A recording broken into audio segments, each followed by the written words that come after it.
All right. As you're biting something to eat there, RJ, we're starting a little late here because we both have working jobs, 9 to 5s, and busy lives. So we are a little late to get everybody on track who are watching right now. We're just starting live. Um, the um, the um, the Wizards draft AJ Debancia. I hope I'm saying that right. Nobody should be surprised by this. I mean, at RJ, I mean, he's great score, 25 points, 25.5 points a game. He's an all-around great player. Like I said, he can score at every 3 point, the mid game.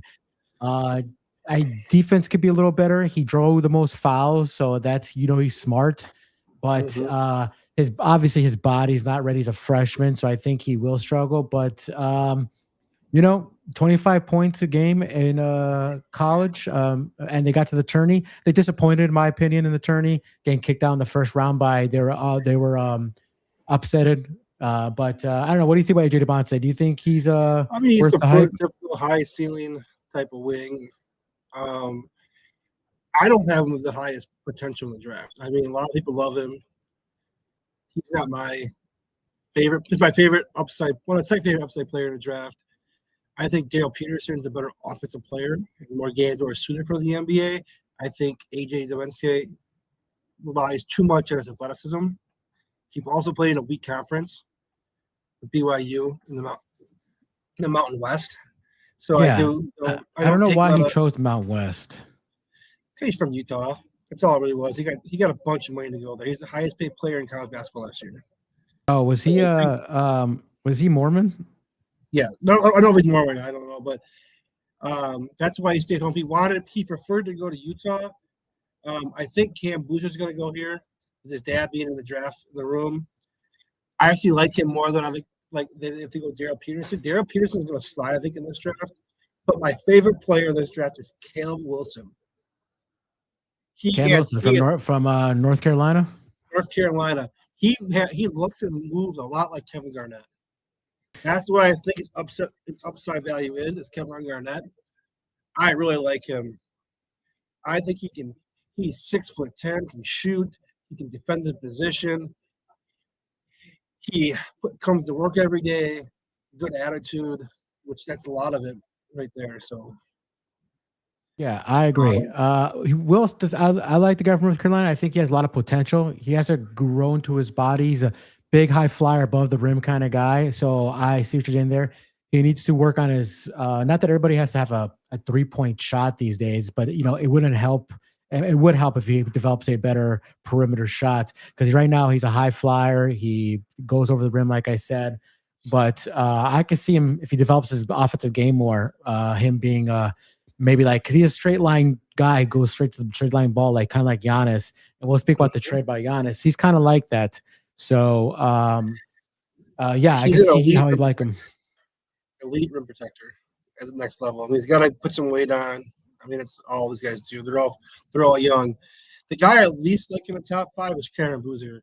I think he's the most NBA ready, but I think he has the lowest ceiling. You know what I mean? He might play the longest in the NBA out of the top five, but I think if you're talking about potential, he's the lowest potential. His athleticism actually hurts him. I mean, where in college he kind of bullied his way to what he wanted, It's funny which you you have to say do that that.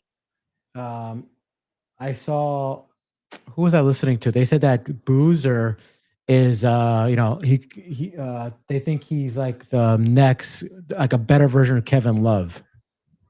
He could. I just don't. Kevin Love is an elite rebounder. You know what I mean? And I just don't see that in Cameron Boozer. I could be 100% wrong with that. I'm not going to say, but Kevin Love came out. He was a double machine.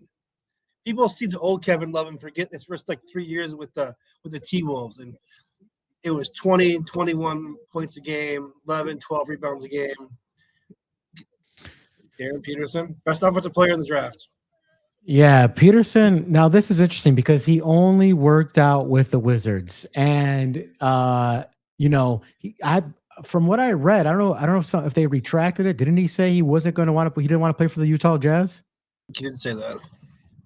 Okay, so what is this? Is this gonna be an Eli Manning thing? Because He could, but Ace Bailey said the same thing last year. And you got Danny Age there. Danny Age will sit him. He don't care. Danny Age comes from the old school. Maybe this is going to be a trade later on. Maybe they jump in and move him. Maybe move back to 3, get Karen Boozer and a pick. I mean, yeah, he's a gifted about, shooter. Like he was, like he's like he could shoot the ball from deep. He's an all-around good scorer. Like my notes here, I took on my notebook here. You know, he's the most gifted offensive player for sure. He's strong. He's big for a guard. You want to be a 6'6" guard. Like that is perfect, you know, because you know they want the guards like Jalen Brunson, Steph Curry. They're outliers because Stephen Curry beats you with the shot. Brunson beats you with his strength. So and his shot creativity. But Daryl Pearson's typical big guard you want, could shoot the ball, shoot the lights out. His health has been weird though, right? He's like he missed like 11 games because of cramps, or like, and you know there might be some bullshit. Yeah, also could be some him not choosing person to just to work out with one team. Maybe could sign some character issues. I don't know if that's the I want to say that. I don't, it's too for a young kid, but you know I don't know how I feel about that. I don't think the label kid a bad attitude, but they had. I mean, his team was in the thick of the run. He sat out like 11 games in a row to get ready for the NBA. I mean. Kenny Smith hammered him. A lot of NBA guys hammered him. Like he's got some bad advice around him. Hopefully, he gets to the NBA and he shakes that. But this could be a developing situation where it could be very ugly in Utah. Yeah. Okay. 38% from 3, 20 points per game. You know, he creates his own shot like nobody's business, and I get that. By the way, I wanted to, because we are people who are the people are watching right now. A lot of people watch our NFL content more than anything, but I did get a lot of views because one thing happened in our break from the NBA to the NFL draft to the NBA draft. One thing happened in particular. The team that I have been waiting for so long. You know this, RJ. You've been my friend for a long time. I'm an Eagles fan. I'm an Astros fan. But the team that I've been waiting for the longest time to join, my New York Knicks, finally won a championship. I fell over they had me having a stroke left and right because they were down every damn game and they came back to win. I've never been so damn happy in my life. You know me, I don't wear hats, but I had to buy one of these because I've been waiting since so damn long. I do remember them playing in 1999. I remember that vividly, and I very, very remember when they played in 1994 when I was a young kid. A really young kid. But I remember all that. So I just want to put it out there. Big Knicks fan, no Fairweather fan, been a fan. My first jersey ever, not an Eagles jersey, not an Astros jersey, Patrick Ewing jersey, second jersey, Latrell Sprewell, and I've met Latrell Sprewell a couple of times. RJ can verify that. So back in Milwaukee, yeah. So I'm a big Knicks fan, love it. Everybody knows me, diehard Knicks fan. I could have died when they fucking won, but we're here. Picks in for the Memphis. We'll get to the Bucks trade. Went to commercial hits. I want to talk a little about Knicks pick before the events. So last year they traded Jaron Johnson, Triple J as I call him. Yeah, Triple J. And they give you the first team that's really screwed by the new tanking rules. Remember, if the Jazz finish in the top 5, by the new rules, Memphis cannot get the pick for the new rules. You cannot finish in the top 5 for 3 consecutive years. The new tanking rule. So we'll see what's going to happen. Yeah. This will be Karen Boozer, or we'll see. Are they going to go potential, or do they want more like the NBA ready guy? I think Cameron Boozer is more NBA ready. But like I said, when I'm picking here, 3 in the top 5. This is the best draft of the decade. Oh, you hear that, RJ? So they had a private visit with Peter. The Jazz had a private workout visit with Peterson. Okay. So I still don't think he's going to stay there. Yeah, him and Ace Bailey. If he does stay, that's something you could grow on. But you're right. If he stays, if anybody's interested, Ace Bailey. There we go. Case hit right there. Yeah. Rookie card. Got that ready for here. But Right, but if you want if anybody wants him, they're gonna have to give him a haul. Oh yeah, I can think you might see maybe like Memphis swap 3 here to 2, and get another pick. I mean, no way they're going to change the Jazz's first round pick, but They say his comp's Devin Booker. I mean, that's pretty damn good. yeah, I mean Here's your boy Cameron Boozer. He's something. Like I said, he's not a big Boozer fan. Cam Boozer, I'm not. I mean, great college player. Just I don't believe in his NBA. I mean, we'll see. Like I'm seeing right here. Yeah. Not surprised. Team needs a combo big. They do need a combo big. That's the biggest need for the Grizzlies. So it makes sense. I mean, he shoots the ball well for his size. He's actually quick. He's actually a really good passer for his size. So he does have that Kevin Love, because Kevin Love's a good passer too. But he's not going to protect the rim. He's not I don't think he does well against guys bigger than him, more length than him. So he will have to work on that. I don't know. Do these guys have room to grow still, like height wise? Right? Some do. I mean, every once in a while, like usually the guys grow to 21 generally. Right. Like I said, these guys, he has the lowest ceiling, but the highest floor to me. So I think Cameron Boozer at worst is going to be a rotational big for the next decade at worst. Yeah. And I mean the highest, I think he's a Kevin Love. That's probably his peak for me. I don't see him being a Hall of Fame player. I like him. Do you think he'd be better than his father? I think if he hits that. I mean, he's 6'8". You know what I mean? I think people forget. When Cameron, there was a 5-year stretch, 6-year stretch where Cameron Boozer was a beast. He was. So I mean, if his son could be just as good as him, I think that's a win for the Jazz. Yeah. I mean, Memphis. I mean, is he like Darren Fox? Is he like DeAndre Fox? Is he like a good player on a bad team and a role player on a good team? No, I mean that's what I question. That's what Cameron Boozer was. Cameron Boozer was a role player on a good team and a stud on a bad team. So we'll see. Like you said, he struggles with length. If I'm Chicago, I'm running to the floor. Either I'm taking I take listen here, not even I'm running to the podium. But they might take the point guard of Arkansas, Cuff, I think his name is. He's the quickest point guard in the draft, great offensive upside. I mean, so we'll see. That's my two picks here. Yeah, see, Lee, he averaged a double-double, 4 assists. He's a very smart player. Like, I see what you're saying, but he's more versatile than his father was. Better shooter. Yeah, but he's also, like I said, like his father. I don't remember his father being a great passer, but if Cameron Boozer, the thing about Cameron Boozer is, I think Cameron Boozer, if he gets like facing like. I think if he gets backed down by a bigger center, there's not that many big centers anymore that do back down. He would lose that. But I think like I think Wemby would actually be a bad matchup for him, because not only Wemby drive it to the hole, but he could shoot the ball. And I don't know if he's there yet. Maybe he'll develop like that. But don't forget, if his comp is Kevin Love wasn't the most fast guy. He wasn't like so. It's a good comp, but.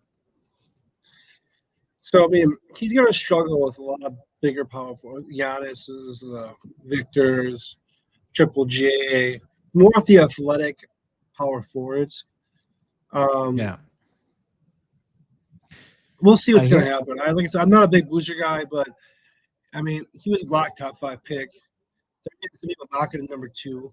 Yeah, the knock on him, he lacks foot speed and vertical, like a good vertical. So that, not that plenty of guys could play that way in the NBA, but he would have to be like really have to rely on the shiftiness, be creative, and that I think that's how he'll last in the NBA. Like I said, he's a rotational big at the worst. I mean, there's not too many stars that lack athleticism that are star players. The only two you can think of is Jalen Brunson. Jalen Brunson is not the best athlete, but he's strong, he's crafty. Charles Barkley is the other one. Yeah. So I think Also, Charles Barkley would be his height. yeah. Oh, yeah. I mean, So that's now here just my comes the. Let's talk about the Chicago Bulls. Right now, your boy Caleb Wilson is available. They basically the Bulls in the during the season during the trade deadline they traded away everybody. Ao they kept Josh Giddey. They just got Nick Claxton in that three-way trade with Julius Randle. I think that's all because Nick Claxton is still relatively young. So they went really guard. They had Kobe White. They traded Kobe White. They traded Dallasman. So their guards are pretty much gone besides Giddy. And I forget some other guys. One of their first round picks last year really didn't hit. He obviously has potential to be better, but they got rid of what's his name? That guy, the other Slavic guy who got they traded to Boston. He didn't really work out for Boston. So they got rid of like that whole crew. So it's a new crew coming in. It is a rebuild. You think your boy Caleb Wilson? What's that? New GM too, new head coach. Yeah, Darius the Cuff is I think he's pretty. I mean, do they go with the hometown kid? Like they don't have a lot of guards. Keaton Wagner, he can fill it. He's a great 3-point shooter. Like I said, there's Casey Fleming's out there. I mean, Caleb Wilson's I think the guy here. You gotta go potential at 4. I know they have a lot of bigs. I mean, they're probably going to use Giddey as more like the point 4. The Giannis role, the Hedo Turkoglu, they'll throwback name for everyone there. The original point forward, Rashard Lewis, all the little pages like Akovic, the point forward there, which Kivas is not the point forward, but I think Giddey can play that. Yeah. I don't know. I don't know where the Bulls go with this. It's like the Bulls been in purgatory. Like they've always been a fringe playoff team for the last God knows how many years. And I'm glad they're rebuilding for the first time in a long time because they hanged on to Zach LaVine and that center they trade from Boston and the other guy. They hanged on for years and they would score a bunch, but that was it. Like, but they're still dysfunctional. 3 like individual guys trying to score and no team ball. So they finally blew it up. They gave away Zach LaVine a couple years ago to the Sacramento Kings. And right, but people did some people in the sports world did not like that they got rid of the head coach from what's his name from used to coach Donovan. Yeah, Donovan.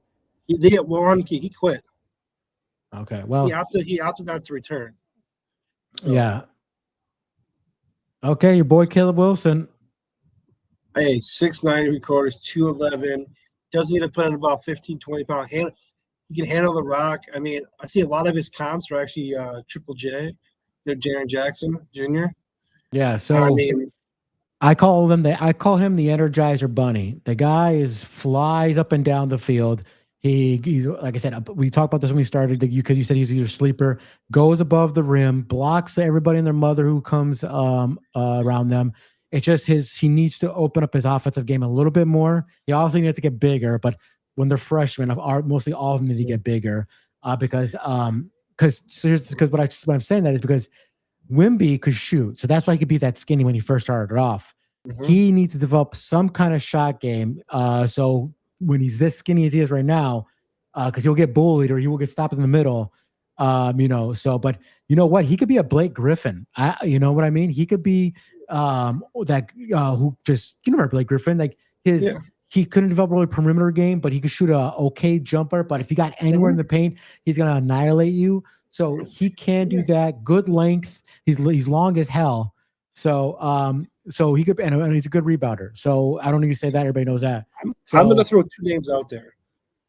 There's a floor and a ceiling. His floor is probably Tyrese Thomas, elite rebounder, elite defender, can guard a 3 to 5. Top end. I mean, his potential is through the roof. We can knock that 15 to 17 footer. He's an NBA All-Star tomorrow. Yeah. It's gonna be a close all the way to the game. He's the best defender in this draft from the bigs. And not bad. The top 5 picks from North Carolina. The North Carolina players who've been picked in the top 5: Antoine Jamison, Vince Carter, Marvin Williams, Raymond Felton, and Caleb Wilson. So there's some good company there. Marvin Williams, remember, he was a disappointment. But besides that, but the Bulls don't need him to be fully developed right away. They're in real building mode, so like they don't need him to be like Wemby right now. So this is time for them to that's why they trade a lot of players. They gathered for picks, so the Bulls don't need him to be like he'll start probably right away or damn near average. He'll definitely average over 20 minutes. So they'll definitely take him for for what they have for the rebuild right now. Just a little more on the Caleb Wilson from what I from some notes I'm seeing right now, like a breakdown of him. Athletic front court players who compete the way Wilson does after always in high demand. They're always in high demand. He's exceptional quick off the floor and should contribute in several areas other than scoring. His skill development is still work in progress, as we said. His mid-range touch and passing instincts has shown some point and some underlying talent there, but need to be worked on. He did this. The injury did end his season. Don't forget that, people. It did earn his season early. But his transition, he looked like the part in college, that is. And like I said, we were talking about his weaknesses. He just has to develop a better offensive game, and hopefully he could be better from there. Now the Clippers, they're in purgatory too. They got Garland. They got Garland still, and they got Kawhi Leonard. And Leonard is what, 34, 33? Somewhere there. He's perpetually just hurt. Never can count on him. No, he got his one championship, and that's it. Isaac Zubek, don't forget they traded him to the Pacers. For the 5th overall pick. What a stupid trade. Yeah. I mean, it's insane. The Pacers, I thought it was a good trade for them because Tyler Herburn was out, so they believe that they still had they still believe that when Tyler Burns healthy, the Pacers believe that they have a shot at making the playoffs, which they probably do. They have a lot of good guys. Tyler Burns, Sikam, and Zubek. That'd be a good 3-punch. Yeah, I was not a big fan of Zubek. I would have kept the pick. I just don't believe when you're going to be bad. They were a top 10 pick. I don't understand this good of a draft why you make that trade. Zubek is a good rebounder, a good defender. He's a solid big in the NBA. Don't get me wrong, but you trade a top 5 pick for him. Oh, it's great for the Clippers. I mean, they had a winning record, be at a 2 games above 500, but you get a 5th round pick. I mean, I'll take that any day of the week. Yeah, I mean, I just thought I saw was top 2 protected. I thought it was insane. There should have been a top 8 protected at minimum. Yeah. Now I know future trades. Now I believe, don't quote me on this. I think you can't trade protected picks anymore. Yeah. They don't allow protected picks anymore, which I think is a good thing. You're going to stop some of these crazy trades. Like as much as it worked out for the Knicks, getting Michael Bridges for 5 first-round draft picks is insane. Yeah, it was a big overpay, but I'll tell you what, man, 5 picks and just 1 title in New York City. For that fan base, they'll take it. I mean, our fan base. When you win a title, the trade's always worth it. Yeah, you can trade away Michael Jordan himself, and if you want a title for that, you'd still be a good trade. Yeah, maybe I'm not saying Michael Jordan superstar. I'm saying Michael Jordan year 1.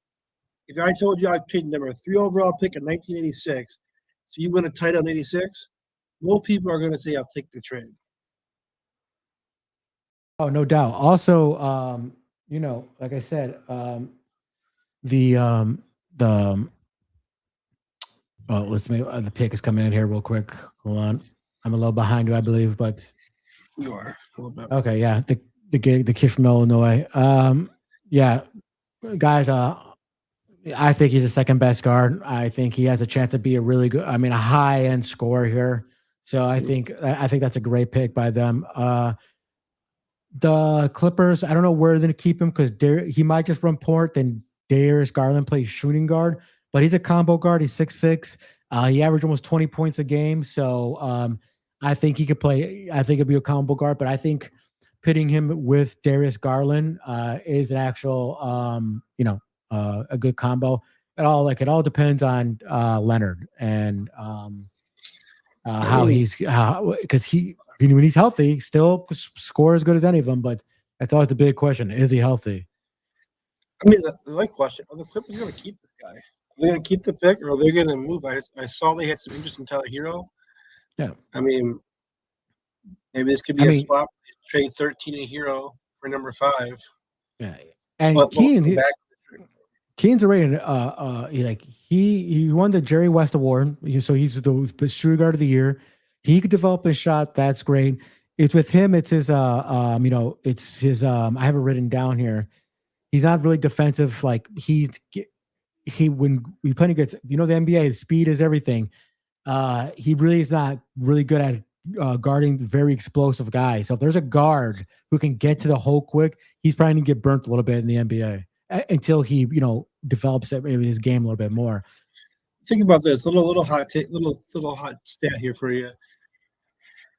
Franklin is the one of the only 3 guys ever to score 40 points in a game as a freshman, and 3 other players came in this year's draft.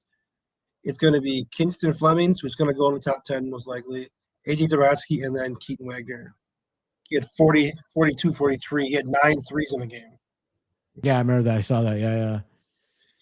So this guy, look at 9 for 11. He made 9 for 11 3-pointers, like you said. Yeah. So it's like, it's you get a day one score. He doesn't have to average 20 points, but he could probably give you right away probably 15 points a game. Like I said, that's really great to see. I didn't say he put Illinois on his back to take him to the Final Four, but he damn did because nobody had Illinois going that far. I didn't. So it's him and his Pages kid. Yeah. I know a lot of point guards being taken off. This was typical. So far, the board is falling like everybody predicted. I'm surprised not seeing a little bit more trades. I think once we get out of the Brooklyn Nets, but the Brooklyn Nets, they're rebuilding, obviously, so they're going to take the best offer. And I think the kid from Arkansas, or Iowa, Louisville, I believe they'll be the next picks. But I also can see the Nets because they got Julius Randle, which I was like, what? Because Julius Randle's a good player. People forget, people hate on him. He 3-time All-Star, could pick 20 points a game. He's a little clumsy in the defensive wise. But I think they traded for him if they keep him because they might move him still, or they might trade this pick. I think that they maybe got Julius Randle to develop a point guard they might draft, and that because that rookie to have somebody he could give, not completely rely on him. So I don't know if they keep Julius Randle. We'll see. Big contract. I know the Minnesota Timberwolves are happy to get off it. Yeah, they had to get off that. I think there's going to be some trades with T-Wolves tonight. They have a $33 million exception. So they can make a lot of moves. I know they just paid Ayo, which 5 years and $112 million for a guy that I'm not a big believer in, but hey, get his money. Great defender. I can say that. Yeah. I'm not surprised. Yeah. Darius Acuff, Flemings, Brown, they're all guards. Every guard except the who's that guy from he's the center from Michigan State? Oh, Michigan. Okay. Yeah. I don't like him as much like you do. I like Nate Ahmet from Tennessee. He's 6'10". I like him a lot. I thought he's the second best power forward after because I don't know, because to me, Boozer, they have him as a power forward. He's more of a 3 to me. He's a tweener. You know what I mean? 3-4. I think he's too small to be a 4. Well, the NBA now is kind of positionless with how the NBA works now. Yeah. I don't. Just double checking. Okay. I thought I saw a trade come in, but they're just talking about a previous trade that happened before. Yeah, I got some. Yeah, we're waiting for a commercial here so we can talk about the Milwaukee Bucks trade. Wow, yeah, I kind of had a feeling this might happen because Darius Acuff, I know he's 6'3". People are saying he's 6'2" and something. So I think maybe people don't like that. And 3 inches, 4 inches, is that enough in the NBA? But enough of a difference in height. And he's a bad defender. Acuff is bad defender. So yeah, he's a straight scorer. He's one of the best scoring guards in the draft, but he can't play defense. where does he fall to? Like, if I'm the Kings, I don't want him because the Kings have a problem with not having enough defenders. Yeah, Also, the after the Sacramento Kings, it's the Atlanta Hawks. Yeah, and the Hawks, I think they can use a point guard. I think they can. I can remember the roster. I know think they made a CJ lot of was he on moves. there. They Yeah, just traded from the guard. They just got the guard from the Oklahoma City Thunder, the Hawks, the Atlanta Hawks. Wiggins, was he a shooting guard though? Yeah, but he's mostly what do you call it? A defender. He's mostly more about his defense. So because He a 3-and-D guy? three and Ds are like the are basically all the Jazz because everybody saw what OJ and AOG and Nobody's doing, and people want that piece of pie. I mean, it goes back to the Bucks. The Bucks did the same thing in their title run. They put a bunch of 3-and-D guys around Giannis.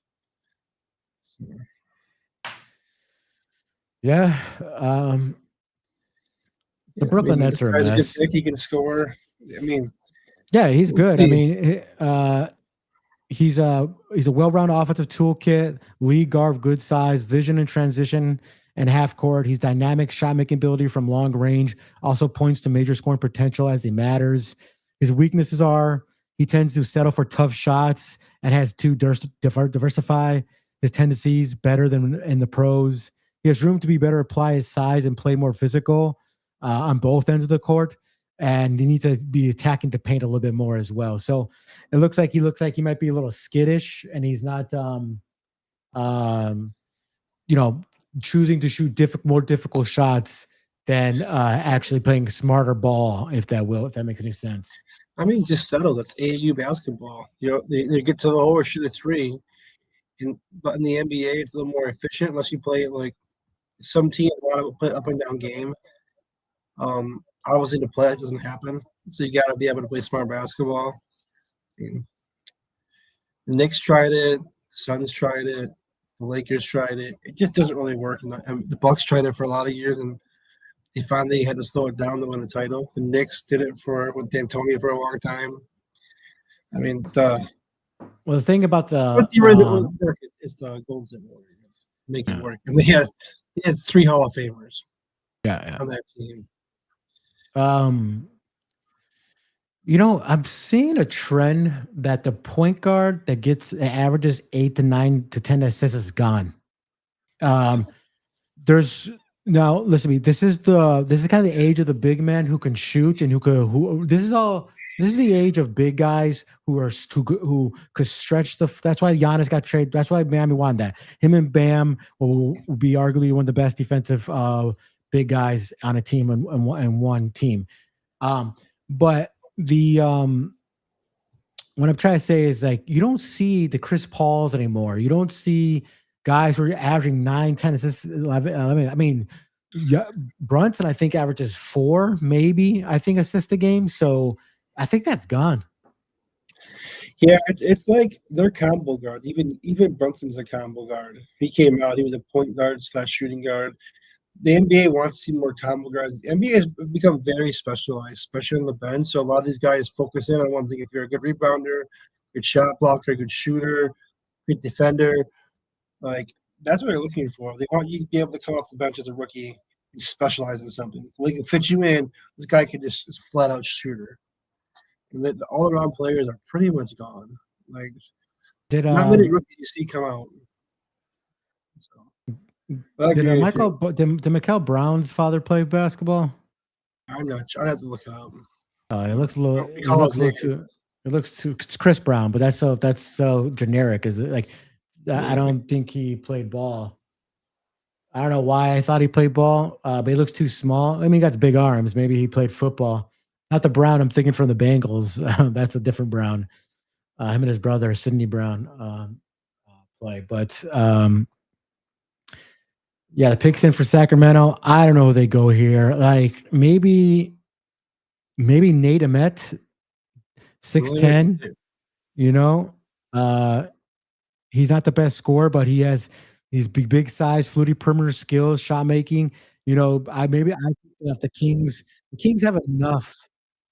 Like what's his name? What's Mr. Ageless himself. He's on the Kings. He shoots well. Really, he was on the Bulls for the longest time. DeMar DeRozan. DeRozan. He's 35.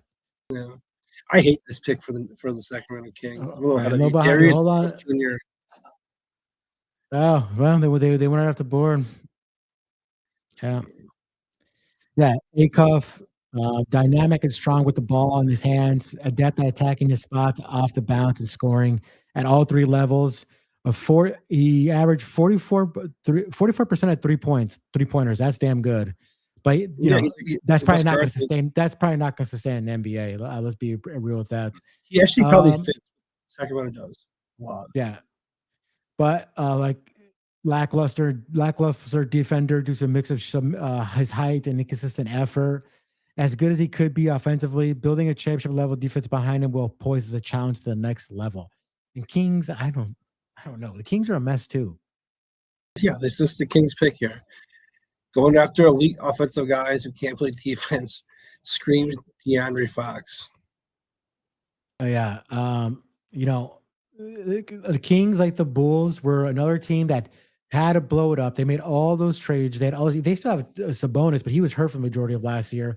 But they need to get off DeRozan's contract. I think he has one more year left. So maybe a trade candidate at the trade deadline to get off his contract, or before the NBA season starts. But they have like so many wings and guards. I don't think they needed this. They went for the best. They thought the highest potential. This is a potential pick. If he can round out and be an elite offensive player, I mean, this guy is just a little bit of a sleeper and be rookie of the year here. Candidate. He's gonna be the starting point guard day one, and he's gonna score. I think long term, like I said, this is a pick that he'll have to learn to play defense. Which if you can't play defense coming out of college, you usually don't learn it. Yeah. I don't know. I mean, the biggest fall tonight is the Kingston Fleming. I thought he might go 5. I really liked him going that early. 6'4", average 19 and a half. Is the best all-around athlete amongst the first-round guards. Explosive downhill, unselfish floor leader. Yeah. Well, since you're going to go to commercial here, let's talk about the big trade of the night. Are they going to commercial? Hold on. One second. Okay, I got Lisa Salters on my thing here. Yeah. But go ahead. Well, we all know that Giannis went to the Heat last night along with Bobby Portis. I think the Bucks did about as well as you can think. I mean, you got 4 players. You got Hero to play guard. Milwaukee Natives coming back. Welcome home.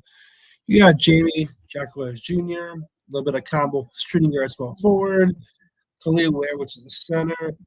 And the Bucks really, really like Kasperius Jokaunis. Then obviously they got the 13th pick overall in the draft. So we got a swap in 2030. Unprotected picks in 31, 33, and second round. So I have a little different take on this. People think the Bucks are going to sell fast. I don't think they're going to sell fast. They're going to build some value back up because people forget the Bucks don't own a pick until 2030 now, I believe. So why would you be in tank mode if you don't have any picks? Yeah. You can't see it right now, but I have now the starting 5 for the Miami Heat. Now I want to talk about the Miami Heat for a second. Now you take a look. So right now, I'm hearing a lot of Vegas is insane. They have now them as the 3rd best odds to win the East. This is insane talk to me. This roster is not going to do it. Okay. Giannis hasn't been on an all defensive team in 5 years. He was hurt last year. So if you get him, if he's fully healthy, you still get a top 10 player in the league. Totally get that. Okay. Bam Abu, good. I like him. So he's solid. Great defender. He put up over 80 points in that game last year. I mean, the year that just passed, the NBA season. So good. The rest, everybody is banking on Norman Powell signing on free agency. Norman Powell was an all-star last year, and he's a free agent. This is his best time to make a good amount of money at his age, at 33 years old, than he's ever going to get. I think he's going to take a better paycheck than Miami's going to offer him, and I think he's leaving town. And then it leaves you Davion Mitchell. Nobody's worried about Davion Mitchell, okay? Nobody's worried about this guy is a backup point guard in a lot of teams, okay? Nobody's worried about Davion Mitchell. Their best depth piece is Bobby Portis Jr. So good signing by Bobby Portis. Good signing for them. They have a good guy to back up Bam and Giannis, and a guy who could put up 10 to 15 points a game, and Bobby Portis. Good. After that, there's really nobody after that.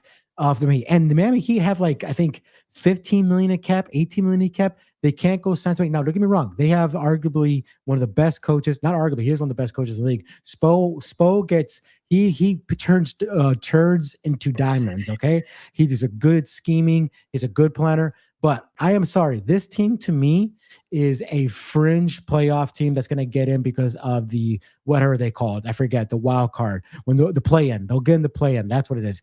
That's what they'll get it. But this team right here, as constructed, I don't like it. I don't. So people need to hold back. Can Andrew Wiggins shoot the three ball? Sure, but Andrew Wiggins had so much high hopes and he never lived to that. So he's a good player, but he's not a great player. So I'm sorry, you need more than that in the NBA. The Knicks proved it with the bet with arguably the best starting fives all in the NBA and a deep bench right behind them. They went 8 to 9 guys deep. Okay, this is not it.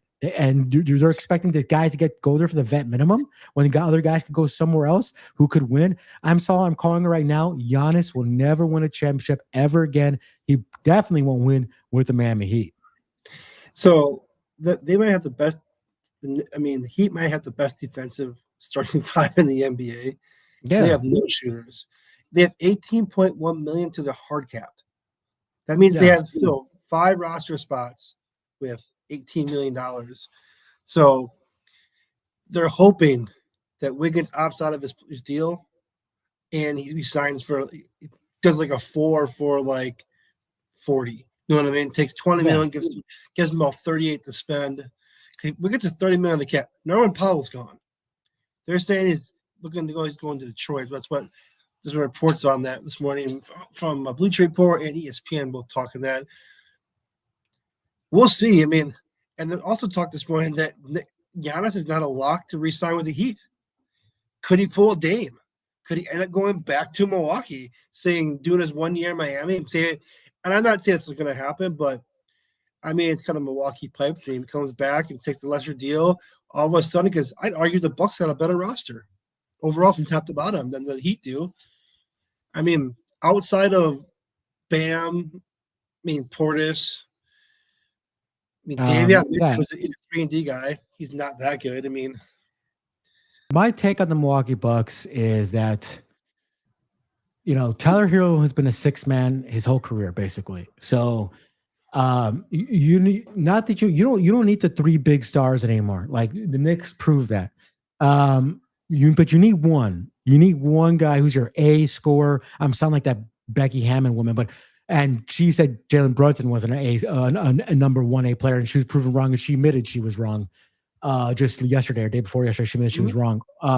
So I think the best of the Bucks are missing. You're not building. Now they have a more better team, but I think Giannis made a lateral move. I don't think he's any better right now than he was with the Bucks. I think the Bucks and Miami Heat will kind of be around the same area fighting for a play-in, but I think the Bucks, I think they're building for the future. Obviously, they're doing kind of the OKC thing, but they got to hit on their picks. That's what they got to do. And I think I thought they would trade in. I thought they would jump in the top 5 with those 2 first-rounders. But here's the problem though with that, Mark. It's a good thought. I agree with it. The Bucks don't own a draft pick until 2030. Yeah. You go 2 full years without a pick. Now, this is where good point. They need these 2 guys now. I think if they would have had a pick in say 29, may do it. You know what I mean? So we'll see. But I think the Bucks, if they hit on a draft pick here, could easily be in the East, be the 6th seed. Well, who's the starting 5 for the Bucks? I'm saying hit on a draft pick. Hit. Remember, the Bucks are going to be you're not going to see the same old Bucks. You're going to see they hired Taylor Jenkins. They're going to be up and down the floor. They're going to play that running gun, excited. And also, they have a lot of good role players. You have people forget you got Kuzma, you've got Miles Turner. I mean, he come from a down year, but before that, the year before, he was 15-7, 15-9. Kevin Porter Jr. had a pretty good year. He was a little injured last year. Ryan Rollins had a lot of good years, but a lot of good play last year. I mean, Rajon Rondo being on the bench for the Bucks is huge. He took those guys to a step develop. Can Kevin Porter Jr. and Ryan Rollins take one more step forward? If they can do that, the Bucks may be surprising people. I'm not going to say they're going to be a top 5 team in the East. I'm saying their ceiling, even with picking the right guy at 10 and 13, is like a 6. You tell me this. So you can't see it. You'll see this on the you will see this on the oopsie, do that. You'll see this on the sorry, this is a little messed up. Let's do this real quick. Okay. Do this in real time. Okay, so RJ, right now I'm showing the projected starting 5 for the Milwaukee Bucks. And they are saying point guard's going to be Ryan Rollins. Surprised a lot of people. He's a really solid pick. Then Tyler Hero at shooting guard. So this projection doesn't have him coming off the bench as 6 man like he always has. They have him playing. He has to be healthy. Remember, because he was injured all last year. And then Jaquez, how do you say his name? Jaquez, yeah, Jaquez. He was a backup in Miami, and now he's starting. He had to start some games with Miami because of some injuries. So he's here. Kyle Kuzma at power forward, and then Miles Turner at center. That does not scream fear, buddy. No, they're deep. They have no. Like I was talking to another group chat today. I think they're deep. I think they have a lot of talent. They just don't have top end talent. You know what I mean? They have a lot of role players. They have a lot of 2s and 3s. I mean, Miles Turner can be a 2 or a 3.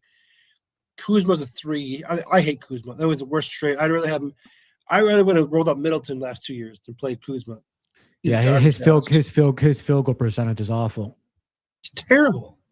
Yeah. I mean, then you've got. So do you think they keep Tyler Hero? No, I think they move him. I think they're going to start Kevin Porter Jr. I think they're going to move off him. I hope they move him to. I don't care where they move him to. Get some talent back. Get another first-round draft pick. You know what I mean? Try to get a pick in 20 or 29. Get a younger player. What's going to kill the Bucks? The Bucks are still like $20 million over the cap.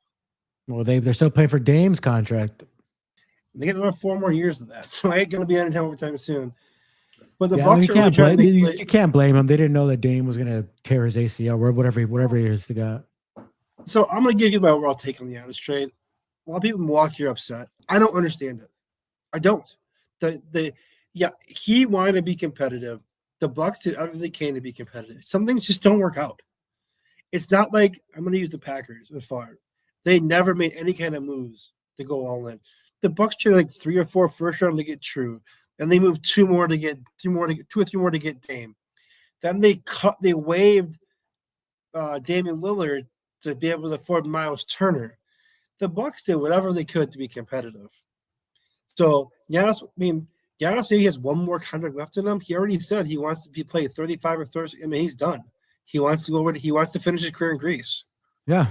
I hope he comes back to Milwaukee and plays 1 more year. Just does like a retirement tour, because he's the greatest Buck of all time. I don't think it's any controversy saying that. No, he is definitely one of the best Bucks of all time. I totally agree with that. He's the best, I believe, too, because Lou Alcindor didn't stay. But real quick, Morez Jr., kind of a reach here. A lot of people had him in the 15th, 16th player guy. My thing about that is I don't know. The new head coach is from Michigan. So that makes sense, I guess. But I mean, right away going after picking your guy is kind of funny. He's 6'9". He averaged 20 points a game, so that's pretty nice. He's a tough big man, length, agility, perimeter. So he could switch to perimeter defense pretty well. So if he gets switched up on a screen, he can guard the shooting guard, small forwards. So that's good. He runs like you say, he runs very well with all the positions. I wouldn't put it against this guy who's like 7 foot who can shoot the ball. Who probably paid a price on that one.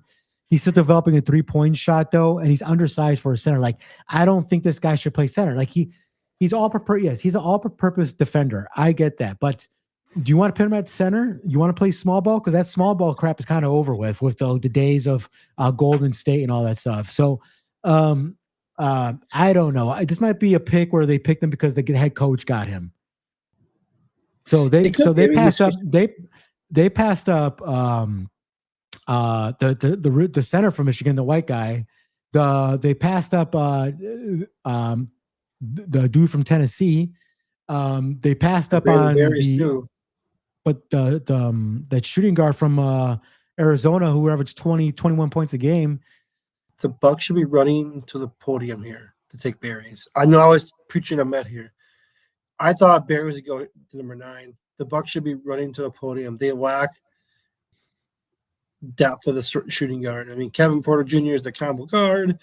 Like I said, the Bucks need to take need playmakers on the guard. I actually like Ware, and I like. I don't. Sorry, This is my my pick of the my worst pick. I don't like this guy. I think it's a homer pick by this Michigan coach. So no, thank you. I do not like that pick whatsoever. I don't know. Like I said, I don't know. Good defense. If they want him to be, I guess if you want to be him a 3 and D, but he doesn't shoot the ball well. He doesn't shoot the 3 ball well. Okay, I'm reading right here. Just to make sure I'm not like making this stuff up. He isn't particularly mobile or quick to the floor. He sometimes struggles. Oh yeah, I'm looking at the wrong person. Oops, sorry. Johnson offensive value is largely limited to finishing plays. So he's just finishing plays, picking up the boards, pitting them back up, and he's still developing a 3-point range. Doesn't say he can't, because there's a lot of big men who couldn't shoot the 3 ball and now they are. He's also undersized for a center. That's what I'm getting. Imagine him going up against Mitch Robinson. Mitch Robinson is one of the best offensive line rebounders in the NBA. Arguably, he could be number 1. Okay, even more than Wemby. You go look at the stats on that. But he's not 6'9". Mitch Robinson's 7'1". Mitch is a big dude. I mean, so I don't know where this guy plays. How does this develop Cooper Flagg's game? What helps Cooper Flagg's game is Kyle Irving is coming back healthy, but I don't see how this develops his game. This is the bench role player that they're hoping they can develop into like a Marcus Morrison type player who can play, who can guard the small forward, can play the power forward, and can stretch play the center. They're hoping he develops into a little bit of a shooter. That's their goal with that pick, I think, Mark. I think it's a development pick. And I mean, if you're going to develop a guy, why not develop the guy? And here is yeah, knows the guy what he could be. It's Justin May. I'll give him a little bit of leeway there, but I with you. I'm not a big fan of the pick, but this could be one of those picks that could sit in here and be a surprise pick of the draft. And remember, people always think you got to hit the home run here. I always got the home run. A double works just fine. Can he be an elite bench player? Be a 6th, 7th man at the bench? Be the first big guy on a good team? The pick is in. We're both a little suspect on the Dallas Mavericks trade. The pick is in for the Milwaukee Bucks. Your favorite team. Diehard Bucks fan. You hoping Burry's 6'4", averaged almost 21 points a game. Well-rounded combo guard, solid shooter, plays both ends of the floor and rebounds his position well. He can create for himself and teammates in a range of secondary actions. His multiple strengths give him several pathways to NBA success. That's his strength. His weakness, Burry's the oldest freshman in the draft, an average athlete for his position. He's not a naturally gifted point guard and is undersized for a wing. His appeal centers more on his immediate, well-rounded game than high-end projections. As long as it's not the Michigan big, which I don't care. Yeah. Please don't be the Michigan big. I don't want a big white guy. Please. Just screams Milwaukee. Yeah, you're right. I mean, I think they do need another shooting guard, scoring wing. Kuzma needs to be coming off the bench. He doesn't need to be starting. All right. Well, I know. I guess I know what they pick because you're 10 seconds ahead of me here. I do worry about his size. He's a combo guard though, and the NBA is moving to more combo guards, so we can see. I mean, maybe he grows a little bit. He goes to That 6'5". He's a true combo guard at that point. I'm telling you right now, that Milwaukee Bucks conference room was not great. Every conference rooms have all this big, and they have a small little room with the camera. Yeah, because the Browns owner is cheap. Jimmy Haslam, get the fuck out of here. If Wes Edens was still here, there's no way fucking Giannis would be gone.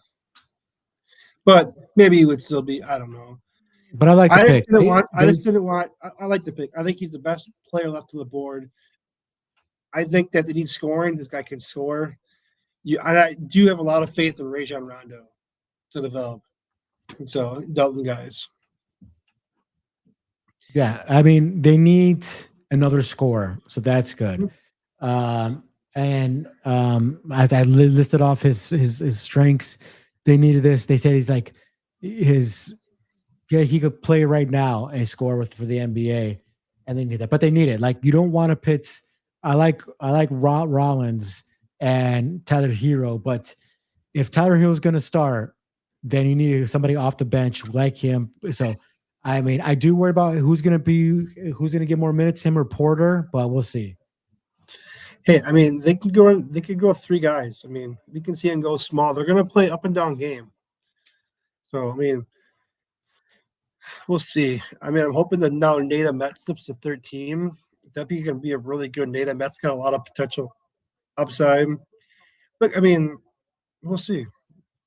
Arizona was a really good team. He was arguably the best player in a good team. Yeah, he was. Like I said, I like the pick. I didn't think the Bucks needed to go at Met right now. I mean, Met's big 6'10" guy, and a good defender, but I think they needed to go somebody who right now give him points, keep him competitive in games. Now, not that Met can do that with his defense, but I think they need to move Kuzma to the bench and have him come off the bench. Now, when Kuzma off the bench, now that's adds more depth to the bench. Like it's not just Porter coming off. Now you have Porter and Kuzma. 2 guys could give you could give you 10 to 15 points. Yeah, I mean, like I said, they hit him. Or Burrows. Burrows could come off the bench too, but I don't think I think he's going to be off the bench. I think you're going to see Hero if they don't move him. Yeah. Or I think he'll be the second guy off the bench. He's going to get between 15 and 20 minutes a game, and then Hero will be gone next year. I don't think the Bucks sign him. He'll move into that starting role. Yeah. Now I think with the Golden State Warriors, I think they're going one of the big men. I think they're going Mara or they're going to go Nate Met because. See, I think they're going to go Michigan Luxembourg. Well, he's another big man, yeah. But because their big men have been lackluster. Like they keep on putting what's his name, Looney. They keep putting him out there. He just get like boards and simple putbacks. I mean, but. They live and die. Like they're still playing old school. Like what they did was kind of revolutionary. Like when they played that small ball, 3-ball, like it killed a lot of teams. But people are past that now. It's not really working. Steph Curry, they need to get some defense on that team. I know Butler's coming back, but how old's Butler? 35, 34? So, I like it. It's good. I like that they pretty much they're end of an era. Just Jimmy Butler going to be around. When is he coming back? They can use some speed off the bench. I know, yeah, they lost out in the Giannis deal. They weren't really give the Bucks wanted. So it's hard to I'm surprised Steve Kerr is back. To be honest with you, I thought he would go into the booth. No, I hear you. Is he still sick? Old and slow. Me? No, is Steve Kerr still sick? Yeah. And he's going to come back. He's got a 2-year deal. It's like 30 or 40, like $20-30 million, some crazy amount. Yeah. What's crazy to me is what's crazy to me, not to cut you off, that OKC still has all these picks, man. And they're right in the top 12 pick. They have 17 picks or something over the next 5 years.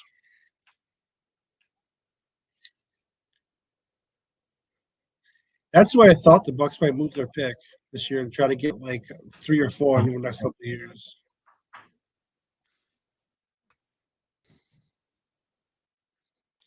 Yeah, Yaxel Lundenberg is the guy. Lundenborg, I think it's how you pronounce his name. I think he's the pick.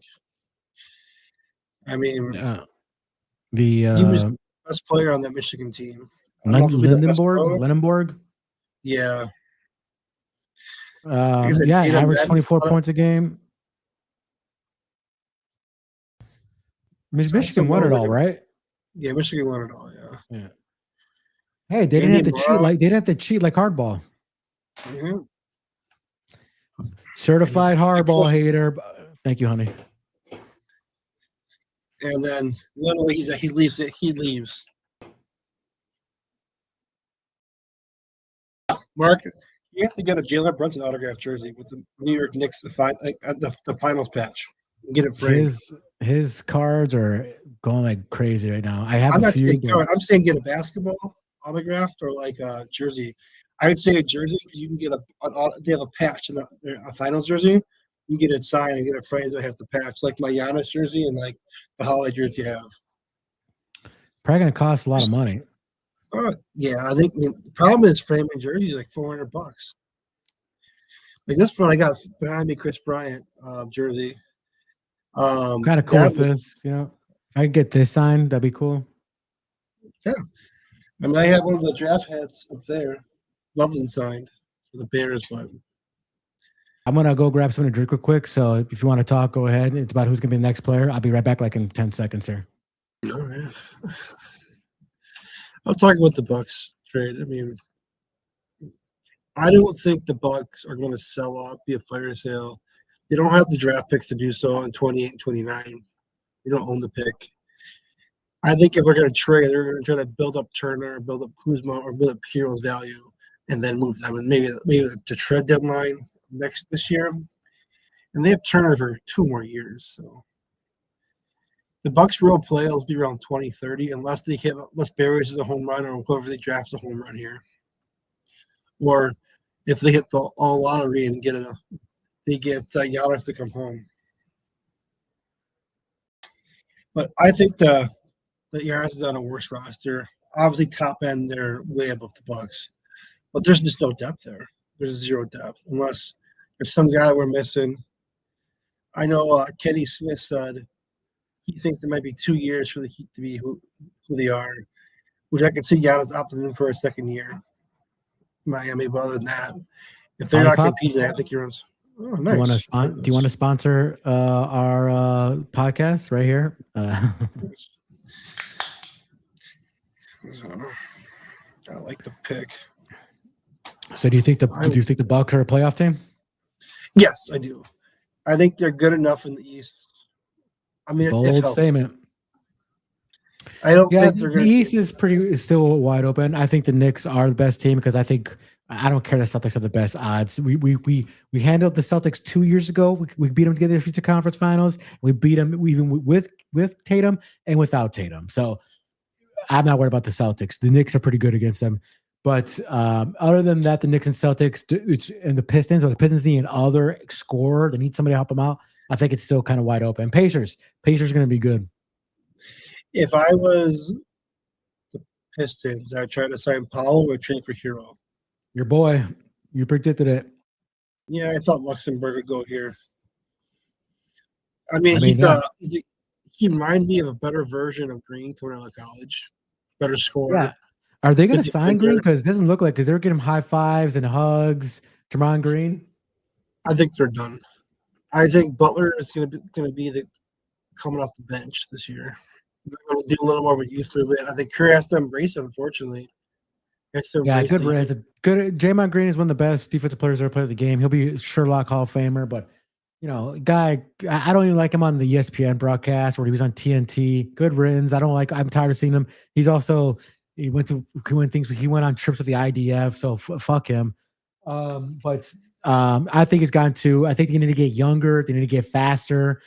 I know they still got Butler and Curry's contracts, and they're not going to let those go, but they need to get faster on the wings and let Butler and Curry do the scoring. So great pick, 34 points. His strengths are his versatility sets him apart. He has a center size dimensions, but he can handle, pass, and shoot and play in transition and defend all of the floor. I guess his weaknesses are that he's 24 later in the year. making him expensive old for a rookie. But I don't know. I think that's all right. He can be inconsistent with his motor and sometimes struggle with physical interior play against opponents of his size. But you know what? I think Kirk could get the best out of him. So I think this is a solid pick. And I was right. Like I said, they need to get they need to get bigger, and I named those guys, but you named the right guy. So we both kind of got there. I like the pick. I mean, and I think that it's going to be the new trend in all college. Professional sports getting drafted. It's going to be more of the NIL stuff. Guys are going to stay longer, especially the fringe guys. Like the fringe guys are going to make more staying in a year of college than they are going to go to the NBA or go to the NFL. And we saw this year, a lot of guys opted to stay this senior season. I mean, years ago, that wouldn't have happened. Yeah. Luxembourg probably goes pro last year, and Michigan probably doesn't win a title. I mean, a lot of this stuff going to happen now where these guys, you're going to see older teams. These guys are going to stay. They're going to get paid. Well, good for them. Yeah. So, OKC. They're not I know they're thinking about getting off what's his name, the Hutchinson, whatever the white center's name. They're talking about getting from. So if they do get rid of him, get off his money, okay. And Andy Mara sounds good here because Chet. I don't think Chet's good, but I don't think he's your everyday center. I know. I don't think Chet's going to give you 30 to 32 minutes. I think he's a 25-minute kind of guy because his body can't handle it. So I think getting Andy Mara here, if they could get off their center now and get off him, I think this might be the play here. If they can't get off him, and they traded Wiggins, so maybe they go. I don't know, like the dude from Texas Tech, the guard, yeah. I think if you're Oklahoma City, you draft biggest potential. You have room to him to grow. He's not going to have much pressure on him. Yeah, let's check out if Shams is tweeting something right now for us. Get a quick refresh here. Okay, no, he's just saying I have a feeling that Dusty May will be bringing a Wolverine up next to 9th pick at his new job. Yeah. We know like that. I like Adam Scheffler because he gave you like really updates. Yeah, he can show you the trades on tweeting. Like Shams, I'm seeing nothing unless there's nothing going on. But what they do is because everybody was pissed off at the NFL people that trades were put on Twitter before they were put on air. So I think that's what's going to happen. I think he's not tweeting about the trades right now because they have to do them on air first and not tweet them. So I think that's what's going on right now. So Jake Fisher reported that there was a Warriors offers for 11 that this pick might not stay the Warriors for the moment. So the Warriors can move this pick for a vet. Yeah, I'm not bringing up the thing. Well, they're in win mode now. I mean, what do you call it? They are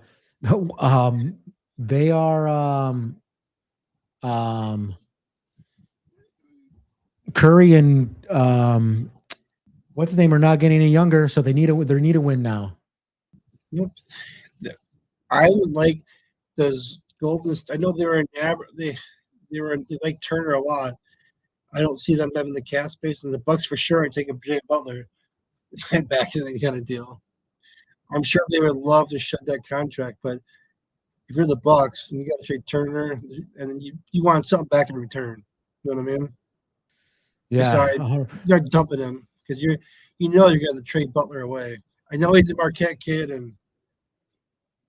but he's a cancer. I'm not a big fan of Jimmy Butler. I know when he's Butler mode in the playoffs, but still for a couple of years. But if you're not winning, he is a cancer. Yeah, I'm reading some people saying like they're surprised there's no trades. So a lot of people are surprised nothing is going on right now. And understand the pick. I'm really curious to see what Oklahoma does because they're still their championship window is wide open still. I think they would have won the title. I know Knicks, you won the title, but I think if Jalen Williams would have been healthy, I think it would have been a different story. It would have been a good series between Thunder and Knicks. Yeah, it would have been a good series for sure. I mean, the Knicks had to adjust for Wemby, so they couldn't drive the ball that much. So that's not going to happen with the Oklahoma City Thunder. No, but the Thunder is a lot better offensive team than the Knicks were. I mean, not Knicks, but I'm sorry. Should have got past the Spurs. Oh, what'd I say? See? Yeah. Anymara, this is where I thought, because if they're going to get off their center now and get off his money, but I don't know who they're going to trade him to. Who's going to pick up that contract? He's a free agent. I think it's a team option, not a player. So I like how the Dusty May coach is like, he's getting mad that his players are not going. He's like acting like he's mad. Why? They're not. I know he's probably doing a funny right now, but he's going there. But he's probably excited for him. You know what I mean? Hey, you were right about the other pick. I knew this was coming because they're getting it off their boy. But 7'3" with no shoes. Let's talk about him real quick here. Andy Ademara. He's all, he's tall as hell. He's a good touch around the rim. He's an outstanding passer and he quickly processes and excels playing out of two-man actions. While not the most mobile defender, his size makes up quality defensive different around the basket. His weakness has made strides with his conditioning, but he isn't particularly mobile or quick off the floor. He sometimes struggles to rebound out of his area, which is surprising for his height. And he isn't defensively versatile. He's a developing but undeniable jump shooter. So I don't know. It sounds like NBA center. Yeah. So hey, Michigan has picked 9, 11, and 12, all from Michigan. I'm gonna grab something to drink here. All right. I will keep it going with the talk about my New York Knicks. Yeah, if anybody's watching out there, thank you for watching. But I want to say that I put on my YouTube shorts so much. I wish I was there in New York City to watch my New York Knicks win the championship. I've been a diehard Knicks fan forever. To see them win was the best things I've ever seen as being a sports fan in general. I mean, unbelievable. I've been a Knicks fan for forever, and man, it was one of the best things. I don't want to say it happened in my life, but because yeah, I can say it's one of the best things that happened in my life. It's not the top 10, maybe it's in the top 10, but I couldn't be more happy than seeing my Knicks win the championship. I'm glad the Knicks have 3 picks in this draft. I think that Mitch Robinson is probably gone, and we pick up one of the big men, or we go best available. But for the NBA championship team to have the 24th pick and the first pick in the second round is amazing. It is great. I think we might trade Deuce McBride too. It was a sneaky signing Diawara to a 4-year deal. He's an underrated player for the Knicks. He was developing pretty well. Really awesome. I can't wait to see the Knicks next year, which they'll be competing, and I think they will probably at least get to the Eastern Conference next year. That is. But hey, reported trade. I wonder who got the 13th pick here. No longer Miami's up. All right. As the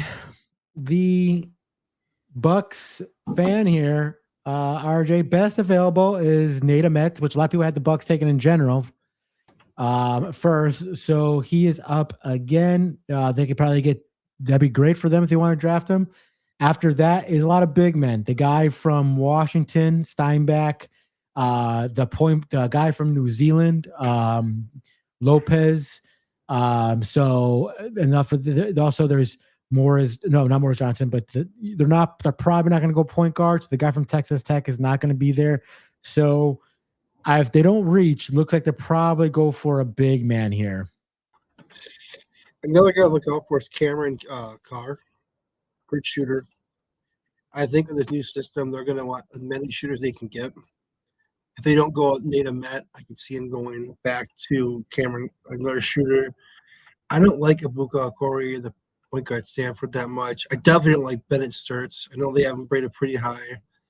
I don't like him that much. He's a great defender. He's a good shooter. But I want some guy. If you're the Bucks, you're in rebuilding mode. Shoot for the goddamn stars.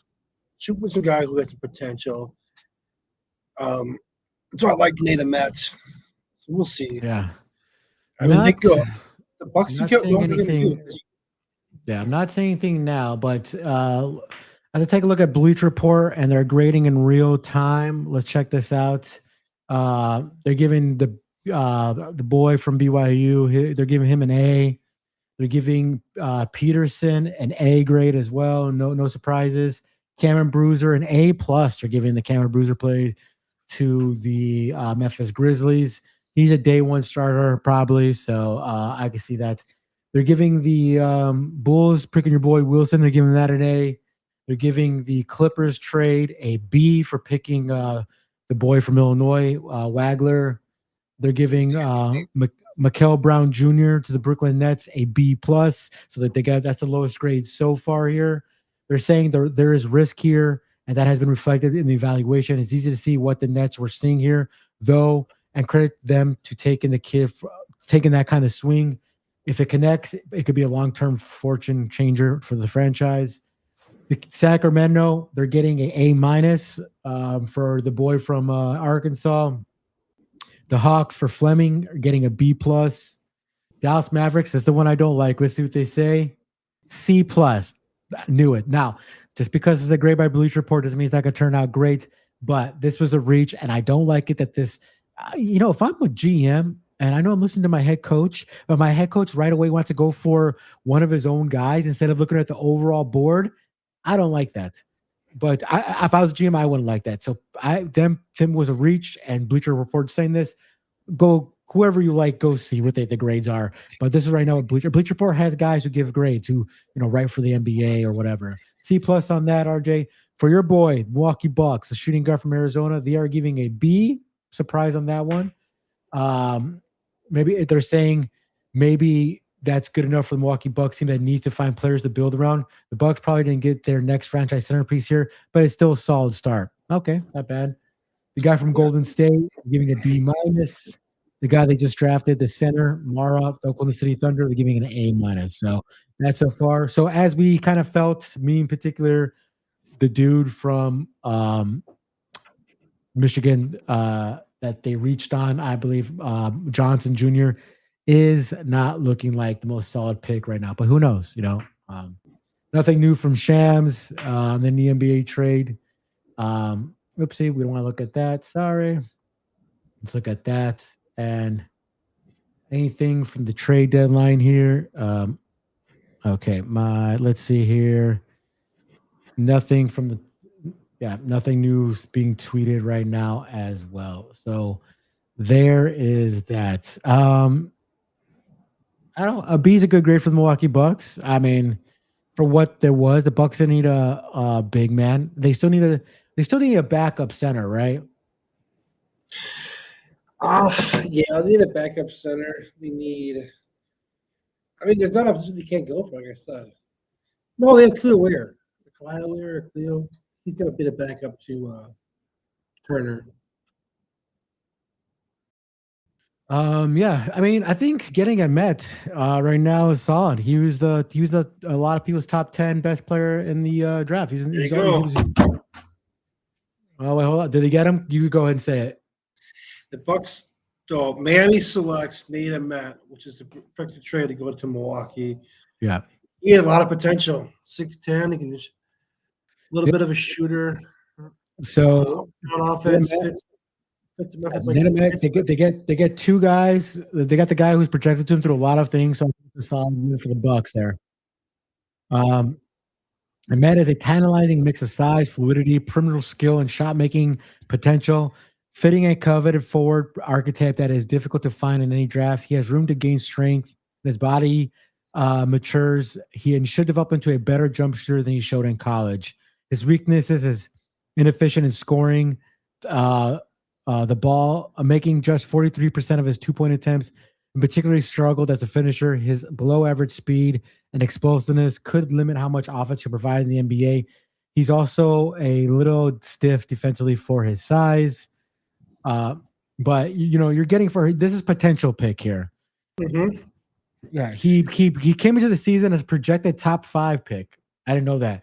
He was projected to be a top 5 NBA pick, and this but is inconsistent in offense, but landing it with a team that can afford him immediate minutes and develop into a developmental attention will be critical.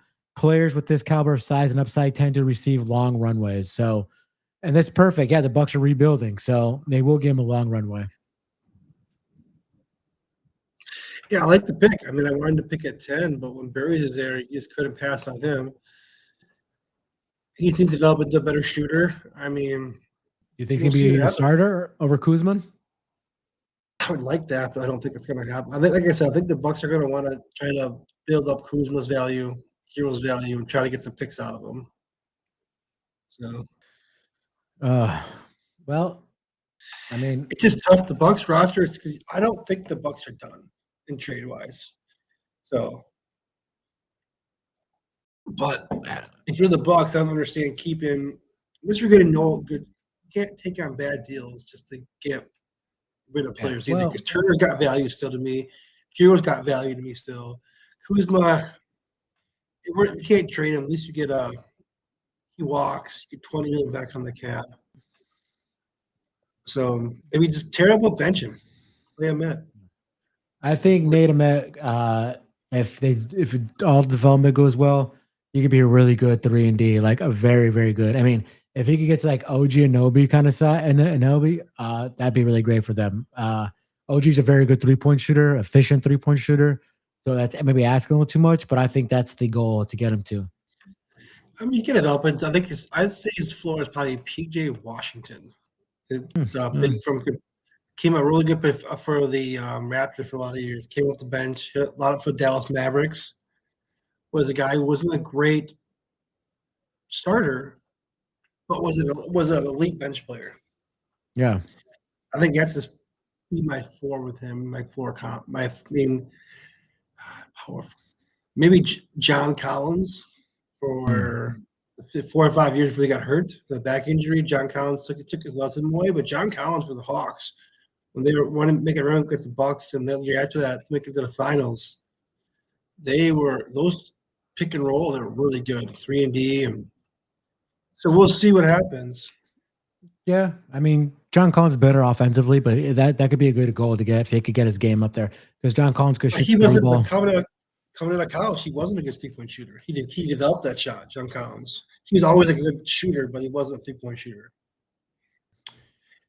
Yeah, I mean, okay, you could. Everybody was projecting this guy to the Bucks at 10. So to get him 3 picks later, I think that is a win for the Bucks. Are the Bucks done? Do they got any second rounders? The Bucks don't own a pick now until 2030. Oh, geez. Well, you know what? That all could change. Now, I wouldn't want to get in next year's draft. Next year's draft is pretty terrible. But if they could get in 2029, they could do The Bucks that. were adamant this year. They wanted their pick this year. They didn't want it next year. Yeah. Tyler Hero could get him a first round pick, but like I said, I don't know if you want to get the next year's draft because it's supposed to be god awful. Now, I mean, guys could prove a lot of people wrong, and they could be really good draft and all that. So there's that. I mean, a couple of years from now, 2029, you got Rajon Rondo's kid coming out. He's supposed to be really good. So they're just showing the Bucks received Tyler Hero, Kelly Ware, which is I forget you guys got him. So he is your other backup big. So he's actually a good backup big. He'll get you 13 points a game, 7 rebounds. Jaime Jaquez and the guy who I would just call him KJ, very young, 20 years old. So he has a long time to develop. So, yeah, I mean, it's not bad. Do you guys have a all around solid? There's some depth there, but I'm just like, who's gonna take over besides Tyler Hero? Who's gonna help him out in scoring? Is it gonna be Porter? Is it going to be Jaime? Can he take a step up? He has the potential to take a step up in his game. So the Bucks really like him. We'll see. Like I said, the Bucks have a lot of good role players. They're missing an elite scorer. They're missing an elite player. They don't have a lot of top end talent, which that's the problem. losing Giannis, is losing a fear factor. Like Giannis, go get a bucket right now. Where we tie the game. Nobody's stopping him when he's going to the basket. And if you do stop him, it's usually a foul. And he has to hit his free throws.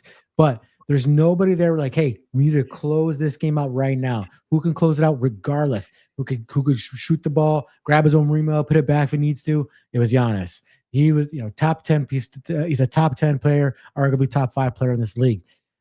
So Tyler Hero, great shooter, very streaky. He could hit like 6 in a row. But like I said, he's been a 6-man his whole life. Got to stay healthy. I know he's basically coming back home, but as you said, he might, as you said, he's probably going to be traded. Yeah, I mean, like I said, Tyler Hero, the Bucks, if they don't move him, there's a shot Tyler Hero could average 25 or 27 points a game.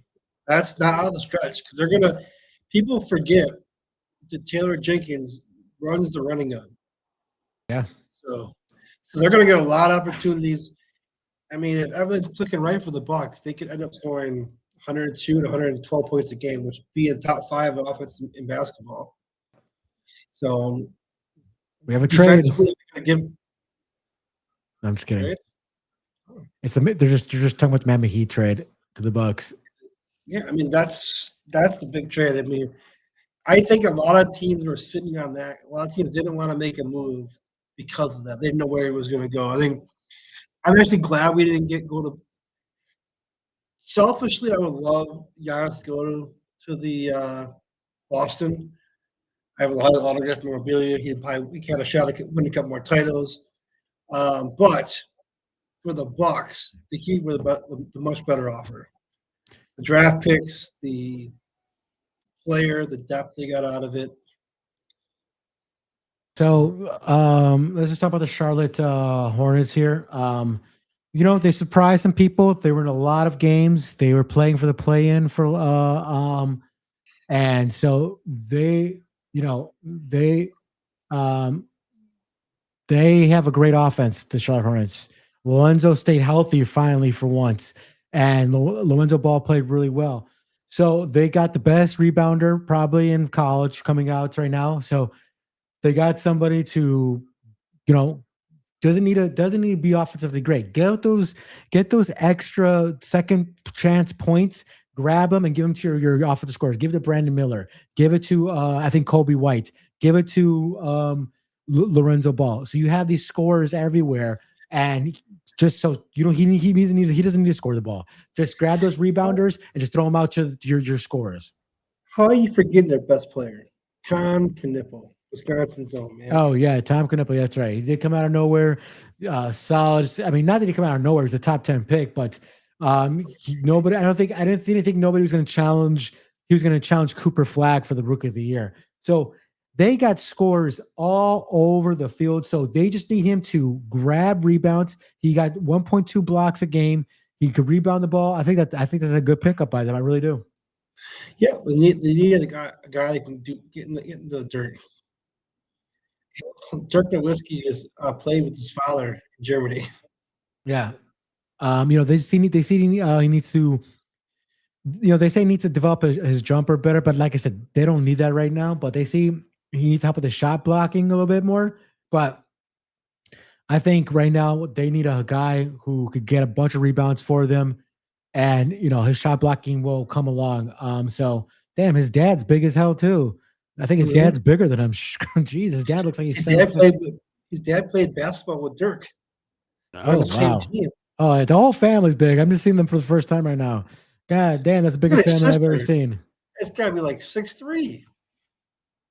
Wow. Oh, look, is this Dirk? Oh, they can't hear Dirk Nowitzki right now because of his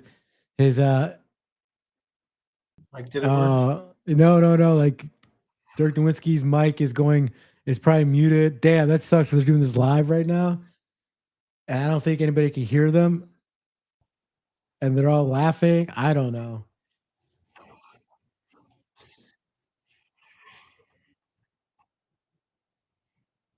The Bucks Bulls second pick here. Damn, his dad's big. His hands are like gloves. I mean, Yeah, like glove mints. imagine getting hit by that hand. Jesus Christ, it's a big old mitts.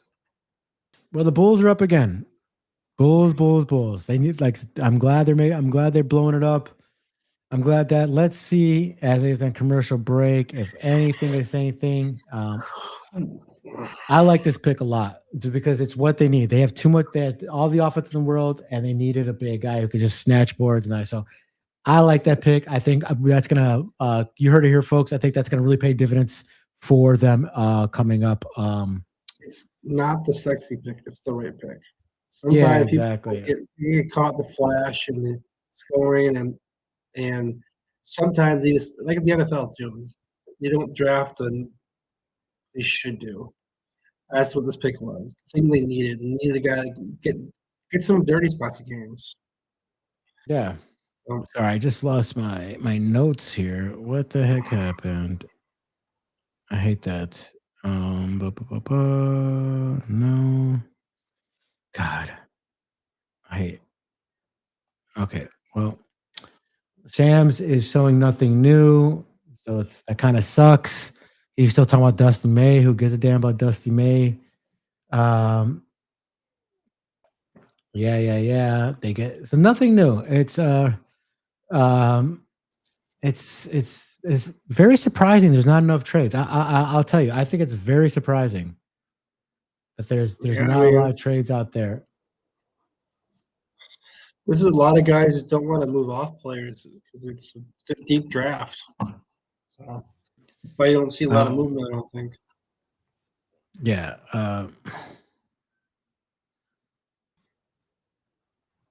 Shit. God damn it. I want to see the pick. People are grading for this guy who just the Steinbeck guy. Wow, he's getting a C plus only. What? It's not a potential pick, man. These guys who grades want to see some ceiling. He doesn't have a very high ceiling. He's at best he's a double machine, but You know what? I forget because who the hell pays attention to the Charlotte Hornets, but I forgot they have diabetes, Musea Diabata, whatever, and Ryan uh, Kalkabenner. Now those guys don't move the thing for you, but it looks like they needed more. Yeah, the best rebounder. They say it feels like a self-selection, lacks excitement. Who gives a shit about excitement? see, I told you it's not sexy. The Hornets probably won't regret this pick, but it might be not that transformational. Oh, you need a guy like that. The Knicks got Mitch Robinson. He's not transformational, but he'll snatch boards for you like crazy. Oh, I hear that crap. I agree with you. Let me try to get the. God dang it. I want to see this stuff. Give me 1 second. Someone's here. Yeah, no worries.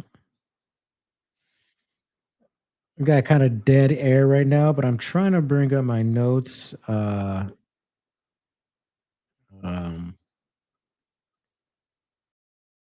I could get back to it.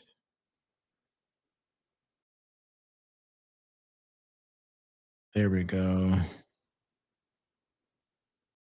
No, not that one. Dead air. Yeah, I think it's dumb for the Heimbach to get a C plus. They need a defender. They need a guy who get boards and give him to his all the great offensive players that the Charlotte Hornets have. So I'm not agreeing with that there. I know I like the pick, but whatever. Trying to get back to the thing there.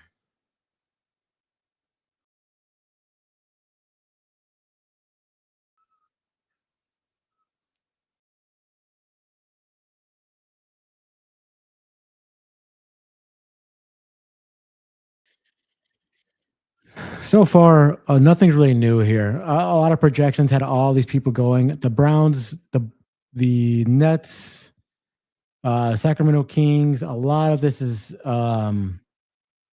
except the big reach was the Dallas Mavericks picking the guy from Michigan, as I said, and the grade goes there. So let's see this pick for the Bulls, who are rebuilding.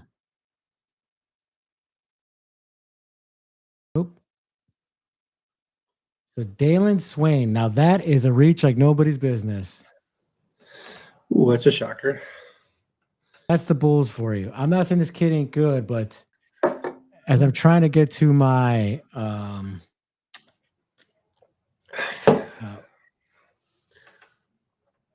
Oklahoma City's gonna get that Cameron Carr guy. Just rich getting richer, huh? yeah, I mean, sometimes those who wait, what's that saying? Those who wait get something. Yeah, you're talking about. Yeah, that's usually it. God, man, come on. I'm surprised there. But hey, explosive athlete. He's one of the best athletes in the draft. They're hoping to hit a home run. He's defensive. He's got long arms. So maybe it's one of those at the potential pick. They're rebuilding like the Bucks are. You know what I mean? Yeah. So, and maybe it's not as crazy of a pick. If maybe it's a reach per se, but sometimes if you think the potential, remember people thought Giannis was a reach at 15 for the Bucks. I mean, I know I thought it was a great pick, but sometimes you got to go there when you're rebuilding. You have nothing to lose. I do, and I'm sorry for the dead air here. It's like I had my thing for the my my prospects here, and I can't, like, my stupid app deleted them, and I'm like, okay, great. I can't see who I'm, like, the breakdown of each player. So that's really great. So I don't know. Blue So Chip average, had him the 27th overall on their big board. Daryl who Swin. did? Bleacher Report had him the 27th best player on their big board, and they had the guy from Washington, the 25th best player on the board. Yeah. So as I'm not now, I got where I am. Okay, so ESPN had him ranked. Holy shit! 23rd best player. So as I said, a reach. This is okay. This if they really like this guy, I understand. But this is what I'm talking about. The Bulls. They haven't been not right since Jordan left. The picks like this, it's like unbelievable. So he's 6'8". So if he's a shooting guard, big small forward, 6'8", downhill scorer, straight line driver with NBA proportions and playmaking instincts. He has good physical tools to defend the perimeter and rebounds well for his position. Not bad. His weaknesses, excuse me, his primary swing skills is Swain's primary swing skill is 3-point shooting, but he struggles with his confidence from long range at times. He's not the most polished offensive player and has to improve without the ball in his hands. The verdict is he looks the part as a 2-way NBA wing, but he still has a bit of rough sketch. He showed improved assertiveness after transferring to Texas last season and showed he can handle more offensive responsibility. Continuing his shooting will be critical for his chance of finding a niche. This guy looks like a reach. It looks like a project. Now, if you're the Bulls, you should take best available player. I'm agree with you. The best available player. Yeah. Sorry, my light just went out. Yeah, it's cool.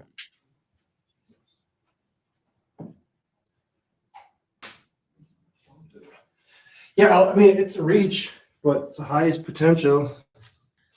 High potential pick. The size is huge in the NBA. Yeah.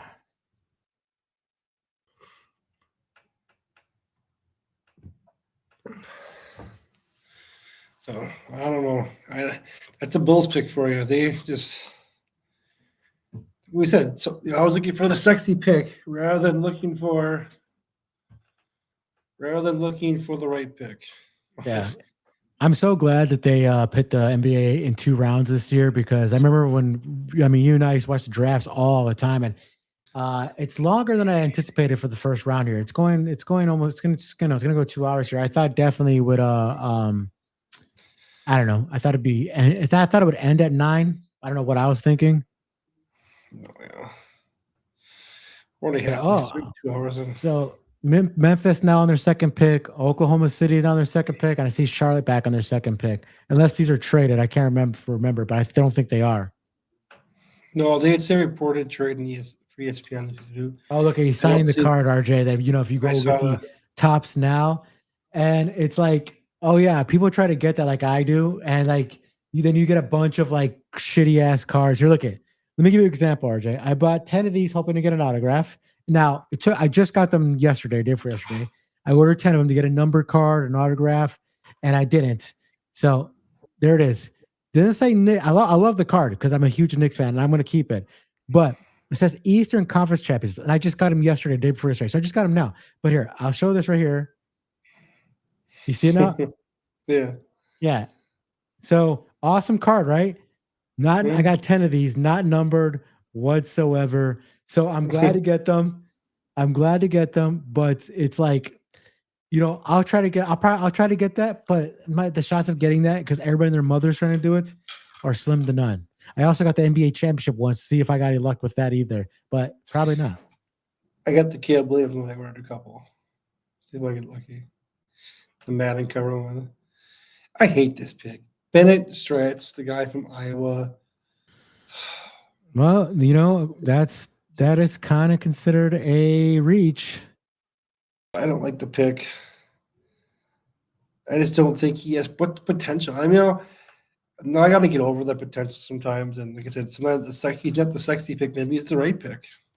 White Lightning, baby. White Lightning from Iowa. Hey, a white guy from Iowa? Who would have known? Yeah. And they went to were they the Final Four or Elite Eight last year? I think the Final Four. Yeah, he's one of the draft's better shooters, polished ball screen operator. Those skills translated successfully as he ascended from D2 school. Should be able to impact the game offensively right away. Weakness: he lacks optimal burst and strength for the NBA, an NBA ball handler. Sometimes struggles to get clean separation off the dribble. There are also concerns about his lack of athleticism. Will translate that they might not transfer defensively.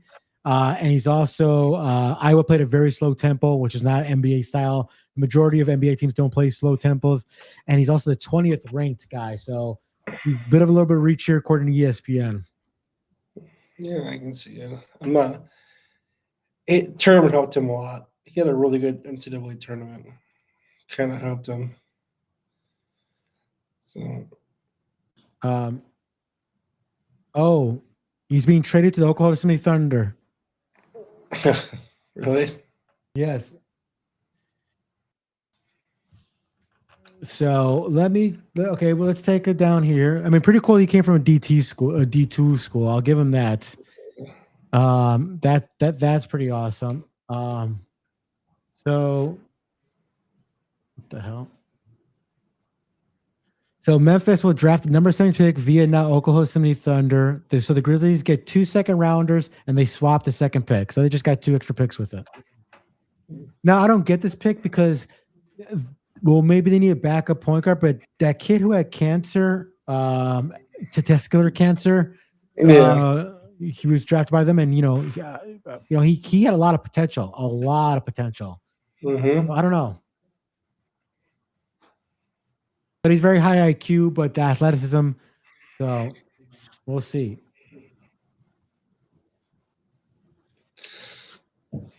RJ gives it 2 thumbs down. Yeah, I'm not a big fan of this pick. I just don't. Just a top 15 pick. So. So this is not the Grizzlies pick. So Oklahoma City Thunder got themselves a center and a point guard. And they're trading this pick to shoot, I'm drawing a blank here, to the Grizzlies.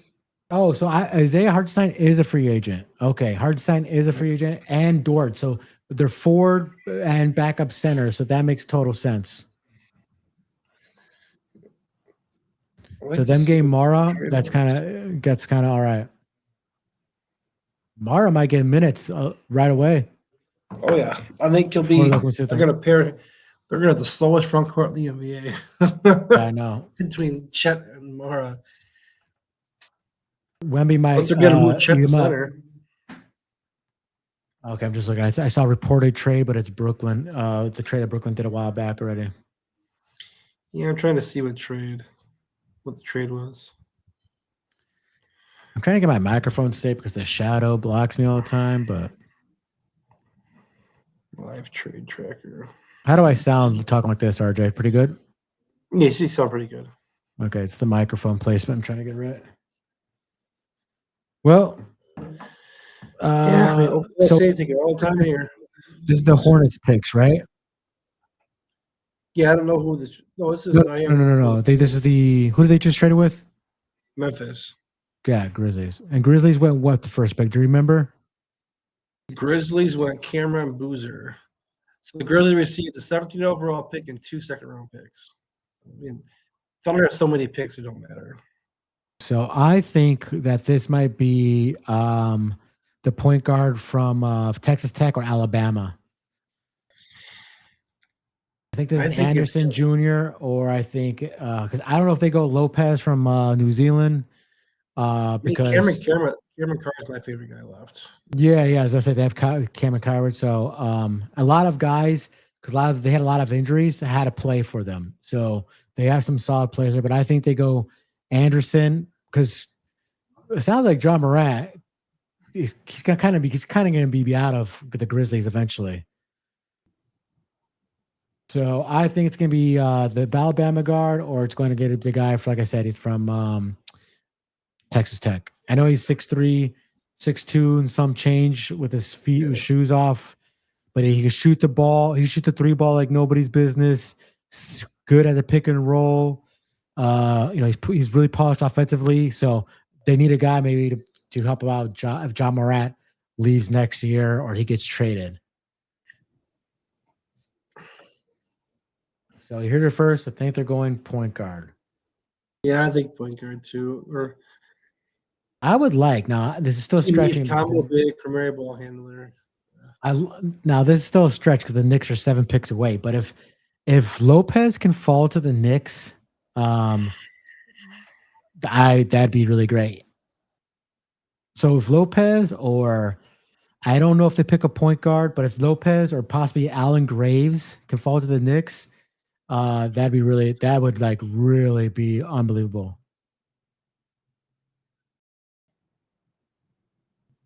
That's what I like about the NBA. Is it the NFL that if you win the Super Bowl, you get the last pick in the draft, and the NBA is just whatever your record is? Yeah. So the team needs a combo big, which they got with Bruiser, and a primary ball handler, a point guard. Yeah, that's a tough. No key free agents. They got Zach Edey, but that guy was not healthy last year. And Ja, they got a terrible record, 25-57. Whatever they do, they're not going to go to the playoffs next year. So no. Plus, Cameron Booster's that guy. Yeah, exactly. He's John Morant. But they might go with the guy from Baylor. I think the best pick of the draft left. You like Cameron Carr, right? I like Cameron Carr. I like his shooting ability. He's not a sexy pick. He's got limited upside, but he's been.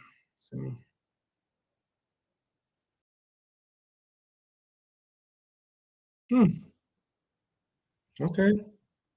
Well, you're ahead of me. Hold on, RJ.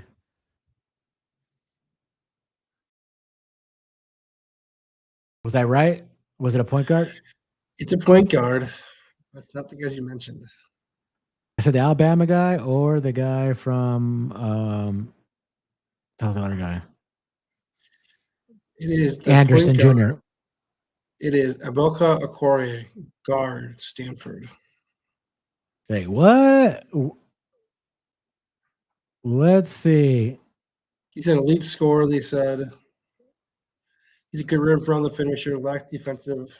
24th ranked guy in ESPN's rankings, 6'2", probably 6'1", some change on standing up. It's a very small guard. Yeah. Very elusive guard who plays on the low to the ground, change pace effectively, good feel for getting his spots. Although he's on the smaller side, he can distribute defensively. He's a good finisher around the rim. He's small and slight for a lead guard. There are questions around his level of passer. Will be able to translate to the NBA. While comfortable shooting from deep, he can be streaky on the threes. It sounds like Adam Silver. Adam Silver is almost tall. Adam Silver is taller than him. Yeah, but it sounds like a mid-round pick to me. What you said. Oh, what I am seeing here what I am seeing, there might be a player that's in the top 20 fall to the Knicks at 24. Good. That's the next Cameron they put. Lopez is the 14th ranked guy. Now, Shara could still go there and pick him up. Now, I'm reaching for the stars for Lopez to because he's a top 15 guy to go fall to the Knicks. But if, like I said, if they could get Graves, if they could, I mean, I think if Anderson's there, they would have to maybe do that because he's a. Go ahead. I think Lopez goes to Toronto or Sacramento. The Sacramento, but sorry, the Spurs. I think it's coming up. Oh, you know Those just what? seem like Hold on, RJ, from because I do the sports betting on college basketball. This guy, I'm just he just now I see a picture of him. I hated him because I would see him. He would come out of nowhere and score these points. I'd be like, "What the who the hell is this guy?" Now that I see him, because that guy has caused me some bets. The hell with that guy. The God damn it. Oh man. Okay, they're Speaking of snake bit years for the team, the Cubs just lost Edward Cabrera and it got carted off the field. Oh geez. Yeah, it's the fifth starter. Guess what? PCA is still hot. Who's the guy who drafted Edward Cabrera in his fantasy draft? Me. You? Yeah. But you know what stays hot? PCA. It's another homer tonight.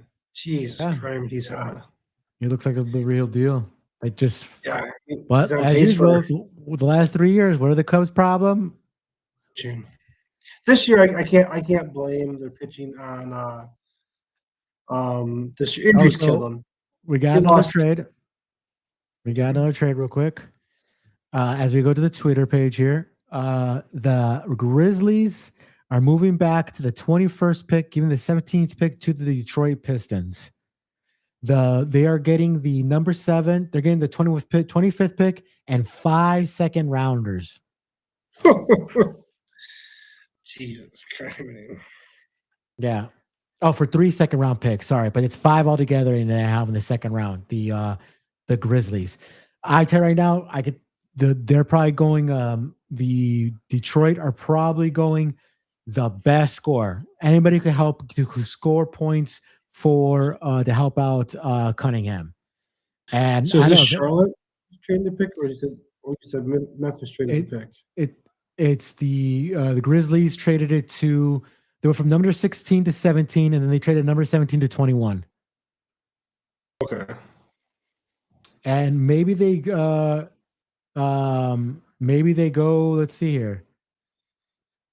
Maybe they go Anderson Jr., who averaged 20 points a game, or maybe they go the point guard from. I think they go back a point guard, or they go your boy Carr from Baylor, or the Alabama point guard. All these guys have hit 20 points plus. Carr putting up 21 points. So I think they go guard here, and they need to because defensively they were really good, but their second best scorer I think was Duran, and I don't think that's really worth that. No, I'm with you.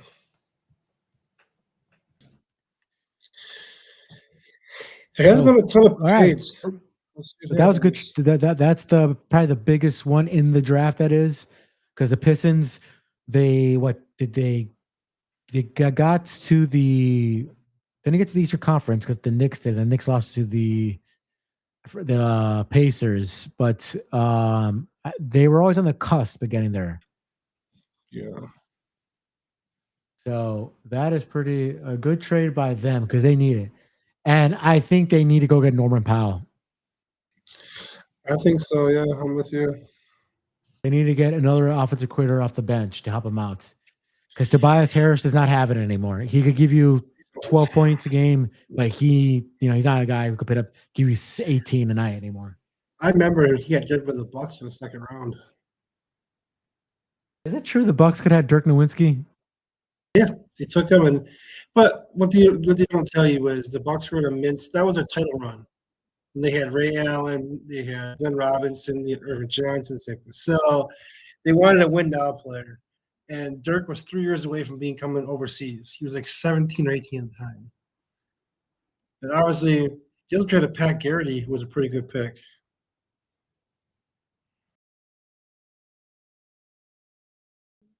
Well, you probably know that's probably one of the worst trades ever. Wasn't a good one. It's because if Dirk turns into nobody, the great. Bucks they face, but how do you To know win he's those gonna turn how do you know he's gonna turn one of the best 75 best players who ever played the game? Peg and then Robert Chick Triller was the player of the year in the country. You know what I mean? Oh, the Spurs are now in the 20th pick. Mm-hmm. That's where I think Lopez will go. That seems like let me see. Did the Spurs always have that pick or what? They always have that pick, yeah. I think that's the Pelicans pick. Yeah. That was for Murray. There you go. One of the guards taken off. Yep. I mean, Anderson. yeah, they have they do have Colby White and they do have Brandon Miller's on the team, right? Brandon Miller, Colby White, so Lonzo Ball. But you know what? If Lorenzo Ball gets hurt, because the guy's been hurt his whole career, and I know he played fully healthy last season, but if he gets hurt, this is actually a good play. Colby White is not a distributor. He is not a point guard. He's most of a shooting guard. So this is actually a good pick. It's insurance for Lorenzo Ball. You got the big man who can play, get the rebounds for you, and you got an insurance guy just in case Lorenzo Ball can't play a full season. And you got Conquinipo, like you said. Toronto's on the clock right now. This seems like they love international players. Toronto and San Antonio. That's usually their thing. So, this is where the draft gets a little sketchy. This is where you start drafting guys that are NBA ready, and you start drafting guys that are specialists. You know what I mean? They're known for one of the two things. Yeah. But hey, as a Knicks fan, for us fellow Knicks fans who are watching this, the draft is falling in our favor, okay? The draft is falling in our favor. We could get a chance to get Lopez. We get a chance to get Graves. If you want to go point guard, we get the guy from Baylor, the guy from Alabama. So a good player, a player that we didn't think was going to be there, could fall to the reigning NBA championships, the New York Knicks. So I like how it's falling for the Knicks right now. I like it, and let's hopefully one of these guys fall to the Knicks. But there's a lot of picks to be happen. Who knows what's Toronto? I don't know where Toronto's going to go. I don't know who San Antonio is going to go. I think San Antonio probably wants to get off Kendall Johnson. He really didn't provide him really much in the NBA Finals, and he played some minutes. So if they get paid, maybe off him, maybe they go Lopez, maybe they go the guy from Santa Clara. But I'd be surprised. I want to see where Toronto goes. They got Quickly. They got Barrett. They got Barnes. Protel. He's probably, I don't know if he's going to be on the team anymore. But I just named all those guys. You would think that's like an all-star team because they all have been like an all-stars. But they're not. I don't know. Quickly was kind of hurt, but he's a good scorer. Barnes played out lights out. He's a top 5 fantasy player. RJ Barrett field goal percentage is not good whatsoever. It's why the Knicks got off him. So I'll be surprised where they go. I speak of the Knicks. I do think it's funny that Mike Brown, for the head coach, he got fired from Sacramento like 3 years earlier for calling DeAndre Fox an idiot, and then DeAndre Fox made idiotic plays in Game 3 or Game 4. All he had to do was hold on to the basketball and he gets fouled and shoot too free. They win that game. Yeah, it probably changed the whole series. Yeah, it was Game 2 or Game 4. Still goes all the way around, gets the ball, it goes to the layup. OG blocks him, and then it goes back to the Knicks. Yeah. Yeah, he got caught. Mike Brown said he got fired for calling him an idiot, and 5 years later he went to final. Yeah, and low key, Mike Brown might be a Hall of Fame coach for people forget. He's won a lot of assistant rings. He's won his second NBA Finals as a head coach. He's been coaching, I think, once or twice. He's won 4 or 5 titles as an assistant coach. Yeah, with the Spurs and Jose. Yeah, he was on those Golden State teams. He won a bunch with teams with Popovich too. He comes from the Spurs. Him and Buznauer were assistant those teams. Yeah, like a Buznauer drank himself out of the NBA. he had a really good shot at being in the Hall of Fame too. You forget he won one coach's NBA champion. He won 2 or 3 rings as assistant. He won 3 gold medals as assistant. You know what I mean? You know, Thibs. You know, the guy. I thought I wasn't sure about the Mike Brown. I bet but Thibs. He I think his playing the 5 guys 40 minutes, 38 minutes when we had so many good bench guys. It was like it was I just couldn't like dude, like come on, like play some of these bench players. And as soon as they get off them, as soon as we get off Thibs and we integrate these bench players, we win the title. It's Tibbs' greatest weakness. He plays 6 guys, 7 guys, and sit the whole season. Guys Yeah. are so tired. Right, exactly. And Mikal Bridges, he was the biggest voice. Oh, I want to say this. Oh, damn, I missed it with the Toronto with the Toronto needed. But yes, Thibs, you know, the 6 or 7 guys, and Mikal Bridges was the biggest voice. Like, hey, this needs to change. And they were butting heads last year. And what happens? The guy who traded first round picks, all the rest of your star players, like, hey, we need to like change this up. And we have a wealth of bench guys here. Nope. Bye. So I'm curious here. They have a lot of good players, the Toronto Raptors. Just got to put it together.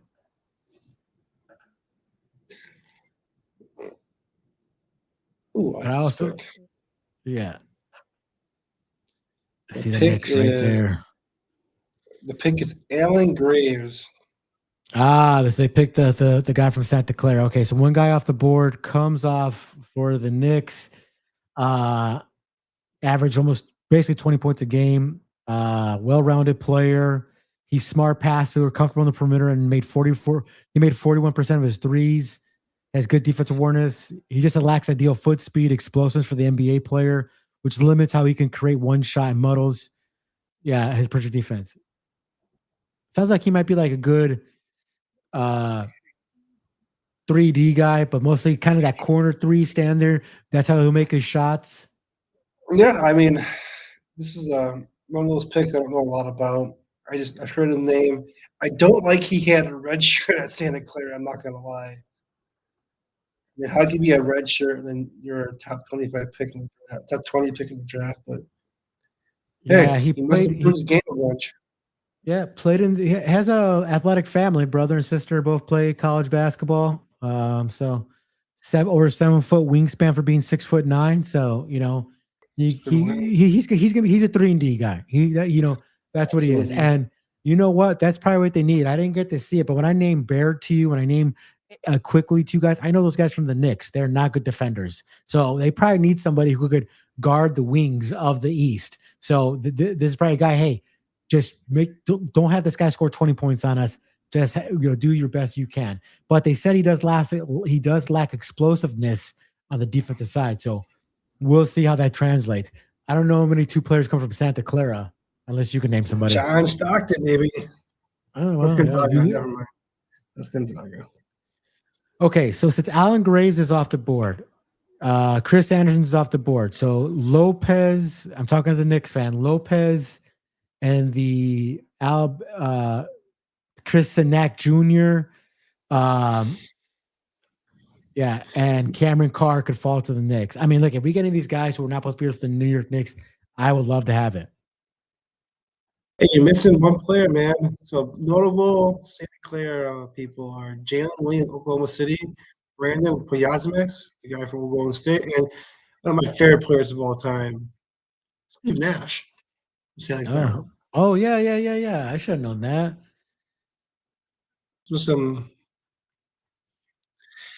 I'm a big Steve Nash guy. He's one of my favorite players. Yeah. I used to love playing with him in 2K. It's amazing that the Steve Nash guys are gone now. Like the Steve Nash, Chris Paul, they don't even do that version of the NBA is over with. It's all about 3-point shooting and big 3-and-Ds. Yeah. Russell Westbrook type of players who don't play a lick of defense. RJ, the reigning second place team, second place chumps, second place champs, the Western Conference championship winners. Who do you like? Who do you think they go here? They got Wimby. They got the guy they drafted the point guard from last year. They have Castle. They have now they're power forward and all that. Now that gets a little thing because That's I think Lopez. Cornette. Do you want Cornette as your backup center? He's a free agent, probably. I think you have Kendall Johnson. Their front court is not so great. Besides Wimby, obviously. So I think they go power forward / center here. Yeah. What And about Barnes. this? What if Barnes, they're backup too, but Barnes is up there in age as well. the Spurs send DeAndre Fox and 2 first-round draft picks to the Bucks for a talent hero? Give him a shooter, come off the bench because Dylan Harper's coming. There's no Yeah. way he's coming off the bench next year. Yeah, let me see if there's So, anything talks right now because this pick is taking a little bit long for the Spurs. If any trades are coming in right now, no.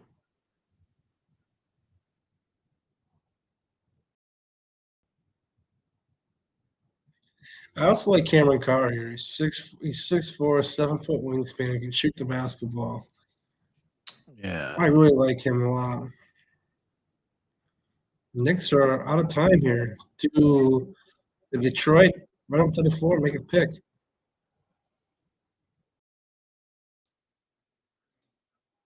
This is taking forever. This spells trade. Yes. Yeah, this long. So they got Dylan Harper, Bryant, Castle, Victor Wembanyama. They need size. So that's where they need to go. I think they go. Or point guard. I think they need somebody like because Cornette's not that guy as a backup big to help him out to relieve minutes from Wimby and Kendall Johnson, good defender. I mean, I think they need a little from. I hate his release. I hope that guy goes to the Knicks, but I don't think he's going to fall in the Knicks. It's going down to the wire, man. All the way to 3-2-1 here. I think it's going to be the point guard from Alabama. That's my guess.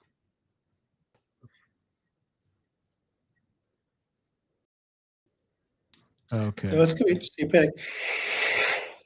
It looks like this pick could be moved, guys. I really think so. This is going a real long time. I'm ahead of you, and they're still talking. The pick has not been announced. Yeah.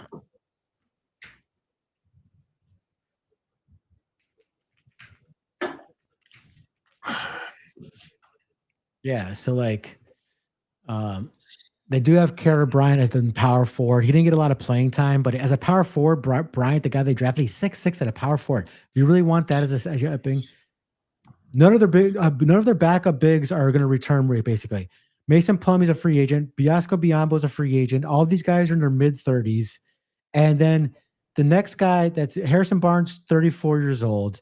So they have to go back up big. Luke Cornette is the only big they have, which I think he's a free agent, and he's 30 years old.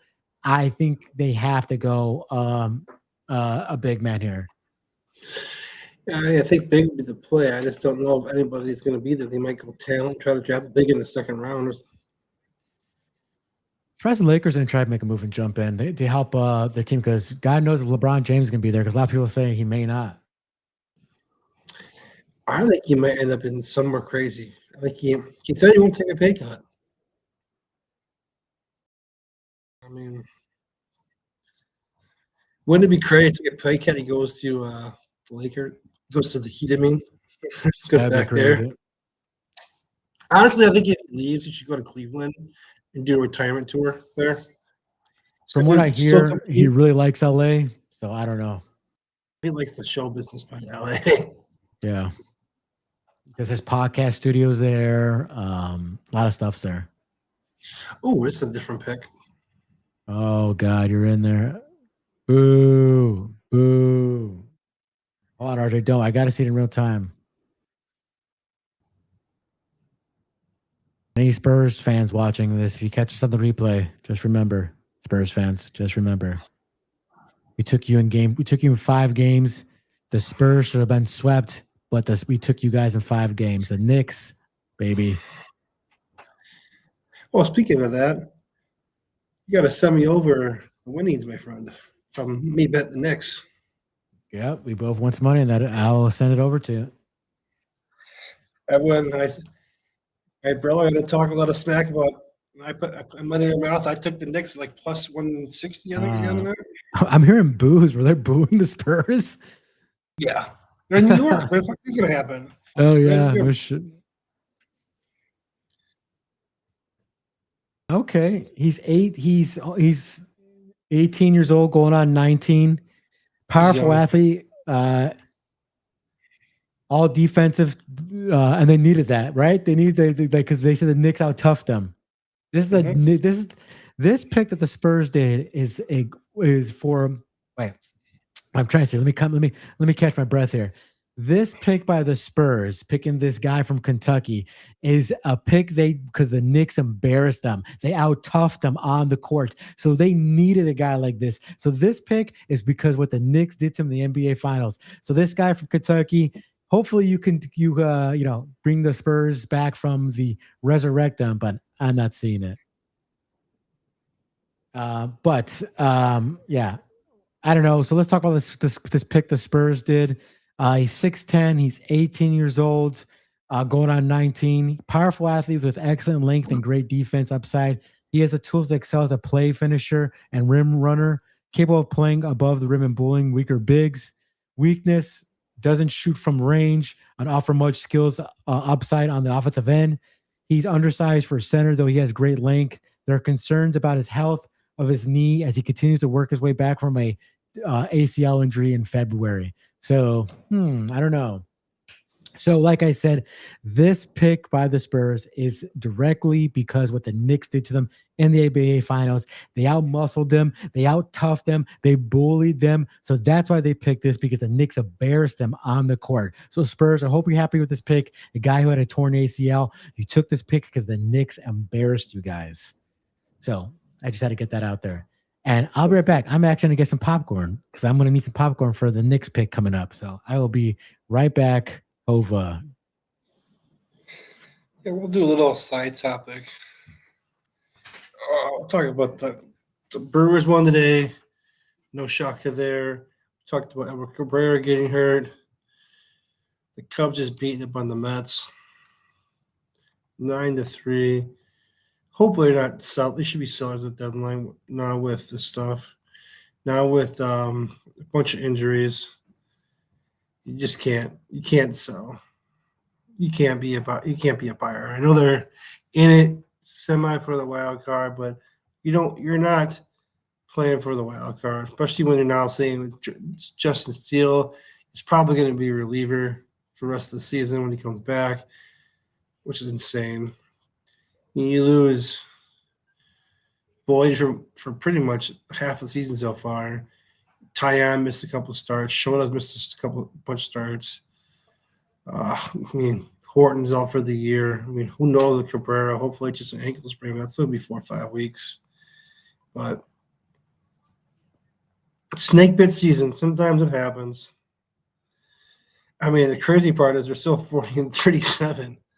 With all the injured pitching, they're already with their best pitcher, Daniel Placia. He's out. He's still hurt again. The second time he's been on the IL. But, honestly, Peter Armstrong is just willing them to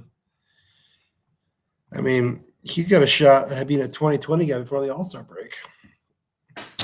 I believe he has 17 stolen bases and he's got 17 home runs now. So, what are you talking about there? Peter Armstrong. I'm just talk a little bit about baseball since it's commercial. Just saying that Cubs should be selling to the deadline, I believe, because. And yes, folks, if you're wondering, RJ is a Bucks fan, a Badgers fan. When it comes to those sports and college football and basketball, NBA and college basketball and college football, but in the pros, NFL, he's a Bears fan and he's a Cubs fan for the baseball. He's not a straight Wisconsin fan, but we're not going to judge him for it. He's the Wisconsin and Chicago are right next to each other. Grew up by the border. Exactly. A lot of Packer fans would say that's sacrilegious that you are a Bears fan and you're from Wisconsin, but Packer fans, they're annoying. So who cares? Yeah. She's And if great anybody, back up. the people who are watching, we're doing a video on Thursday about NFL recap on our favorite teams, the Bears, the Eagles, and the Packers. What's going on in the NFL in general, and betting odds and stuff like that. So that will be coming up.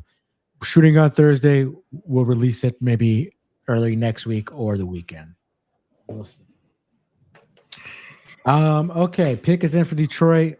No, this is for the Grizzlies, I believe.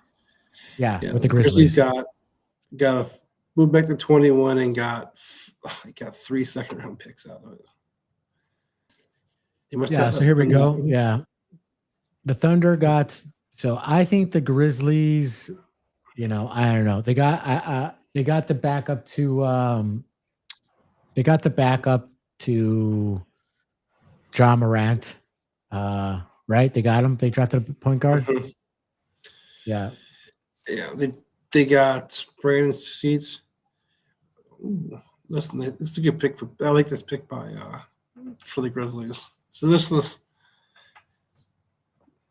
let you experience this in real time. Is it my boy from is it Lopez? No, what's his name? It is Kareem Lopez. Damn. It's a potential pick. Then you're bad. I believe in these pick. You pick the top potential. If it doesn't work out, it doesn't work out. Yeah. What do you have to lose? You're not picking in the top 5. I mean, I don't understand having 2 forwards now, but less. You see. Yeah, I'm hoping the Knicks get Cameron Carr or Chris Annett Jr. I mean, you want Carr. He's 6'4". He's got a 7-foot wingspan. Cameron Carr does. He's a big guy. So, I mean, that's just what it is. I mean, okay, I see some of the guy's stats. He's playing against a bunch of G Leaguers at best. Like, and you're surprised. He should be. Thank you, honey. So, I don't know. He averaged 11.9, shot 50% from the field in Mexico. I want to apologize to my. Sorry, I'm going to apologize to my fans here. Or not fans, people who are watching. We got no fans. But I will be eating. If you see me eating, sorry. You don't eat on camera, but I am hungry as hell. I got a burrito next to me, so.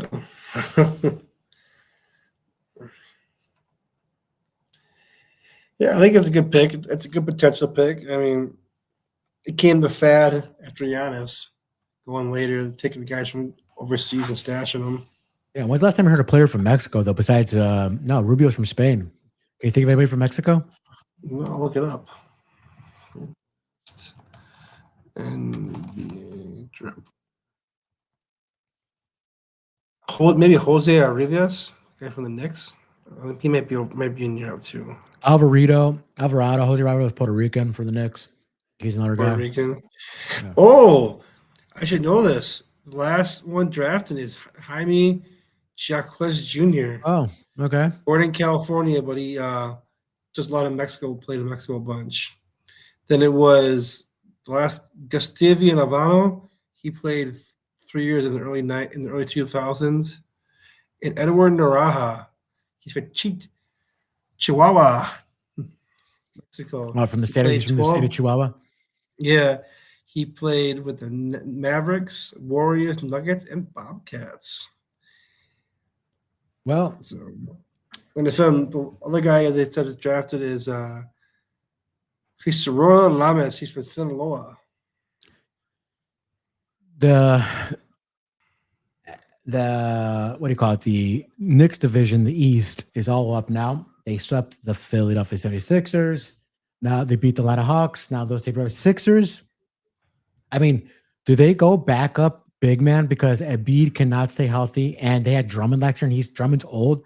I think, which I hate to say it because I want Chris Annett to go to the Knicks, but I think they probably go Chris Annett here. So they're losing Quinn Grimes and they're losing Kelly Oubre. They have Tariq Maxey, Joel Embiid, VJ. VJ was a good pick, and they have Paul George. So You know, it says they need overall depth and a 3-and-D wing. But I still think they need a big man. Yeah, I'm with you on the big man. But I think they're gonna go guard. I really do. Is VJ not a guard? He is, but I think they lack guard depth.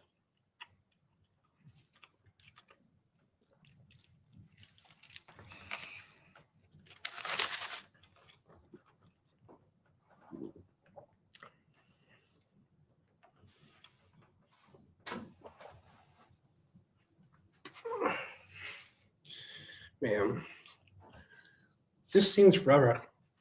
We've been going on for 3 hours almost. I know.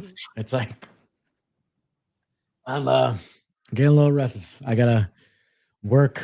Kind of did me in already. Did me in this today.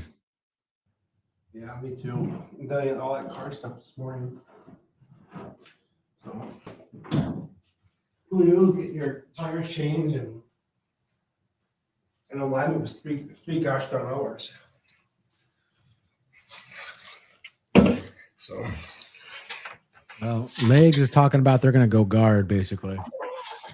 I mean, they should go best available. At this point for the Sixers, if you're healthy, you're going to be a good team. You got to go contributor right away.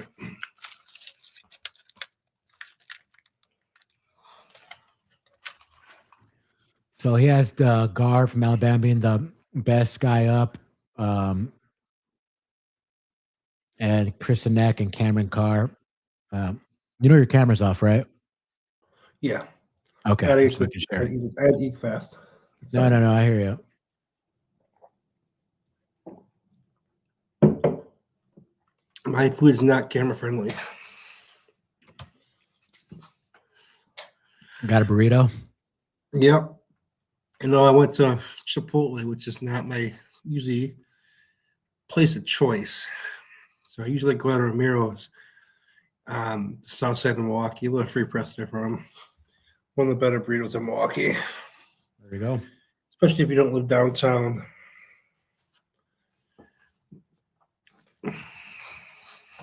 I got these young kids. They wear sunglasses and they're like, yeah, I'm cool. We used to do the same stuff come on, when we man. were kids. I wear sunglasses a lot, damn near everywhere I go. But I don't know about that. We were younger, not now. We don't do that stuff. That's true. They are younger. Hold on, maybe I mean, you forget. Don't turn into a male version of Karen, please.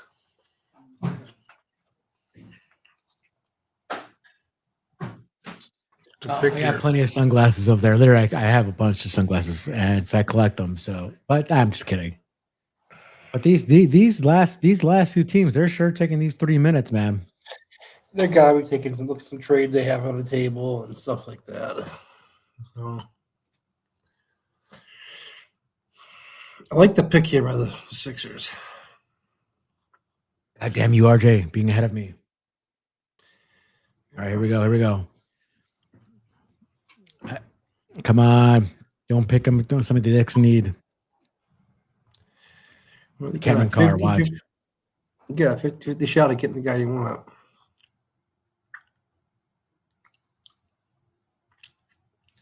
Well, it's not technically. But. Okay, they took the guy from Alabama. Okay. I think that he'd have been good for the Knicks, to be honest with you. He's a good backup. He could learn under Brunson. Pressure wouldn't be on him as much. Okay. Well, Atlanta, they got a lot of great. They got a solid five-man squad. So I'm curious where they go to, because they're probably not expecting some guys to be here. No, I think Cameron Carr on the board is shocking. People had him high as the 13th best player in the draft. So I'm wondering why he's slipping. You know what I mean? I know he had some potential medical issues, or it's maybe off the court. You all know with Baylor, they always got something going on down there. Hey, hold on. Did you hear that? Yeah, I did. Yeah. I mean, so just to recap here, the Knicks have a shot at now the the guy from Baylor or the Chris and that guy that who I want from Houston, who I really want, but or Cameron Carr, who are not supposed to be there. Because look at Ibuke was picked, Swan was picked, Jaden Coentiant was picked. All these guys are all supposed to be picked after the Knicks pick. So them to get a shot at Cameron Carr or Chris Neck, that is some good talent falling down to them. To the team that won the NBA championship. If this is the Knicks who went to the playoffs and that's it and lost, but to the NBA championship team to get possibly a top 20 player, it's pretty good. Yeah, I think the Knicks could take some potential there because they really don't have a spot to play right away. This could be a stash kind of player. It wouldn't surprise me. We're going to lose. We're going to lose Mitchell Robinson. I know, but I'm just saying I could see him going for a stash kind of player. Set him on the bench or somewhere you can send overseas. You know what I mean? Because they don't really have any players that, you know what I mean, that are available to play. Like, I don't see any international players. Let's see him. Let's go on the forward from Spain, Sergio de la Carro. They have Alex Carabaran, which a year ago he had been a top 5 pick or top 10 pick a couple years ago. The guy from Germany, Jack Collie, it's really early to take him. He's more a second round pick. But stash guy, they could sit him on the bench. They have the head center from North Carolina, Henry Vassar. His strengths are his giftedly offensive for his side, good touch around the bounce. He's a consistent 3-point shooter. He has size, team of the paint. He is stiff tip, and he's not the most mobile defender off the floor. He's a stretch 5. He's kind of his comp is Luke Cornett and Quentin Posts. So. I just want to say that Karim Lopez is the first Mexican-born player ever to be selected in the first round. That's cool. That's pretty good. Yeah, because technically Jeremy Vasquez is not he's technically born in California, so he doesn't count as Mexican-born. I am looking. Jamie Vasquez. Sorry, I didn't mean to cut you off. No, I was saying he doesn't count. He has a lot of Mexican heritage, but he's not wasn't born there. You know what I mean? So that doesn't really count. I also like for the Knicks that they do here is Sergio de la Raga. He's been quick and strong, no time with create his own. He had a strong season before opting to stay in the end, printing a potential stash in the late round. This could be a Knicks guy right here, Mark, the guy from Spain. You're saying. Yeah, I mean the Knicks. They projected him. The Knicks. Don't forget, the Knicks had the first pick in the second round. They have the Wizards pick. So that guy from Spain you're talking about. They have a shot. They were saying the mocks I was looking at earlier today before we started this early in the morning. I should say they said that guy he's going up a lot of boards, and if the Knicks have a shot, they outside shot of getting him in the second round with the first pick. Little story comeback today. Then Philadelphia was down 8 runs with 2 outs in the ninth. They came back and won. Damn, who did they play against? I'll take it. They didn't say. I saw a quick headline on my app. Was it the Cubs? It was not the Cubs. The Cubs just beat the Mets 9-6. Cubs have just no goddamn pitching. And your boy Kate Horn ain't playing until next year. In maybe 2 years. How bad is Darbo is? What is taking so long? Jesus Christ. I'll be back on.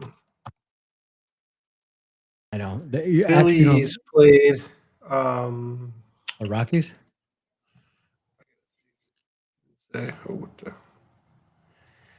This is terrible. I can find it in 2 seconds if you can't find it.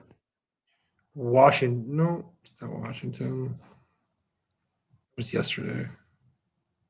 All right. I'm going to put your app here on my phone because this is their app on MLB Network is terrible. All right. MLB. They beat the Nationals 14-9. Yeah, they scored 14 runs, 8 runs in the ninth inning. Isn't Yeah, that crazy? that's nuts. So it was 9-6, and they won in 14-9. That's insane. Yankees won. That sucks. Brewers won. White Sox won. White Sox are now in What else first I was- place. Yeah, sneaky good year. Zube Yafora. I heard his name before. He's a center. He's a 6'7" center. What are the Hawks doing? Well, look at when the Knicks puck comes up, do not say okay, because now they have a shot I at Chris Neck.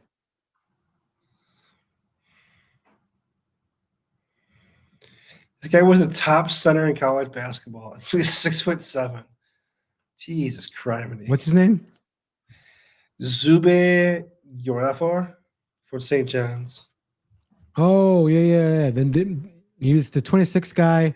The Knicks were trying to bring him home to New York. They're saying they're bringing home. Why would you want a 6'7" center? Sorry, I know that size and everything, but come on. As a big, you know what I mean? Unless he can I play the agree. three. I watched him. He was feisty, but 6'7", I hear you. He was really feisty. But I understand what you're saying. He probably was a good college pro. I'm not saying that at all. I'm just saying, like, there's a big jump from center at 6'7" because you're going to play some grown ass men in the NBA. Yeah, Listen, like Mitch kid. Robinson, Wimby are going to block him all day. Yeah, you're not going to bully someone down the paint.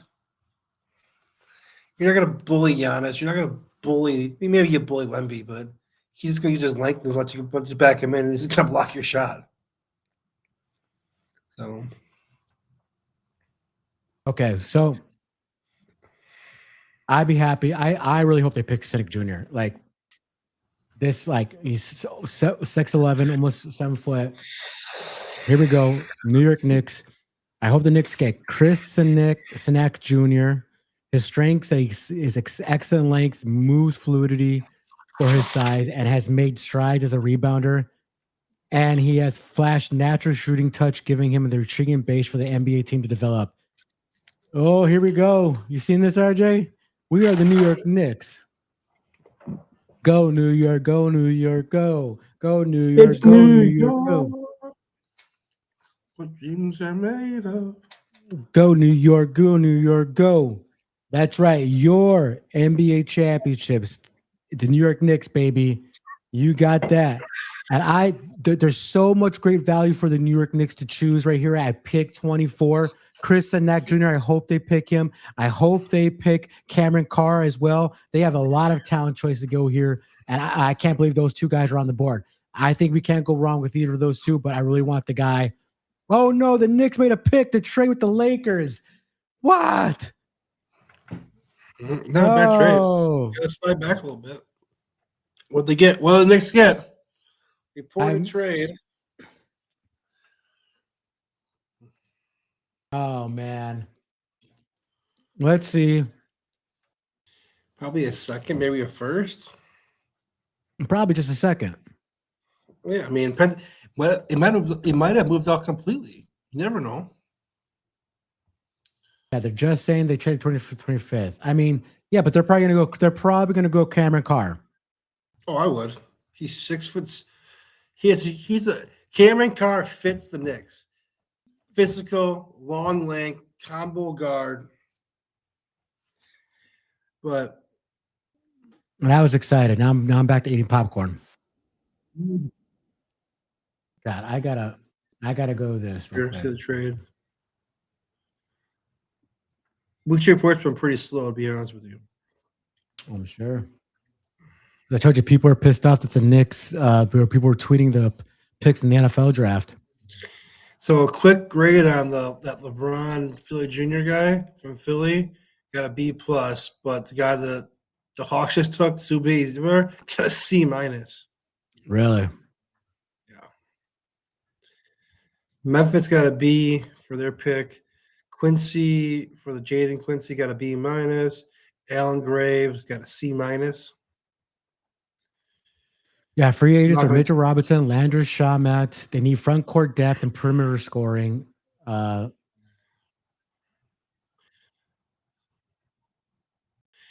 The Warriors got a B plus for the guy from Michigan. C plus for the guy from there. The Bucks got a B plus for Nate Metz. So Oklahoma City for Mara got a A minus. Spike Lee's there. The Bucks for Brandon Berry's got a B. I like the pick. So the Lakers. They're not saying. I can't find what the Lakers traded, so I'm trying to find. They probably got just a second rounder or. I hope they go somewhere that, like they need a big man. Oh no, I hope they don't go Sinek.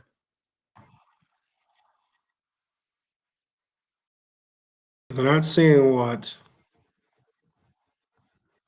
I think the Lakers might go Sinek or Carr.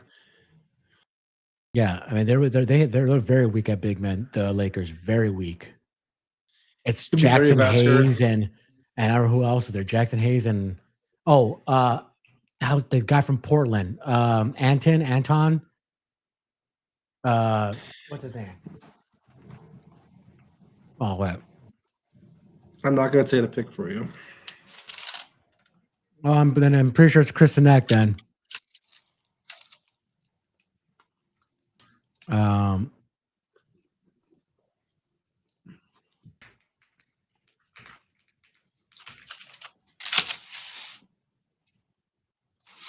Oh God, here we go. It's coming up.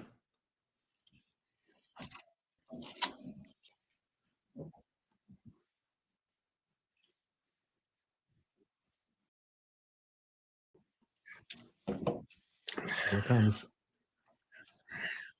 Ah, God dang it. Well, So they better pick Sinek. His dad played 6 years in the NBA. He had the second highest vertical at 45 inches.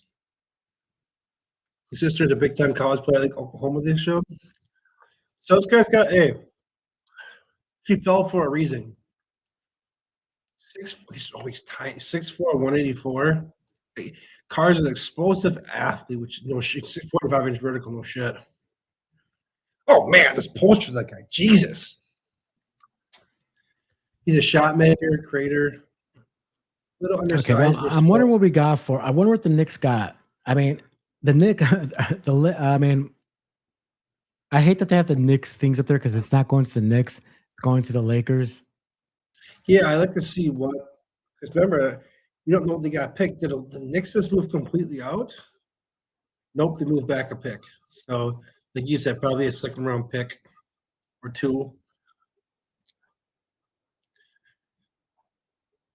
And they're going to go to commercial break, I think.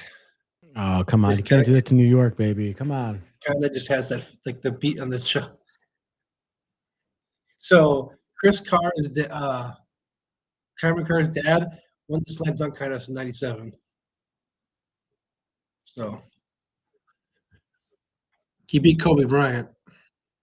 Did he beat Kobe Bryant or just in the. Oh, that'd be kind of cool. Nope, he lost to Kobe Bryant.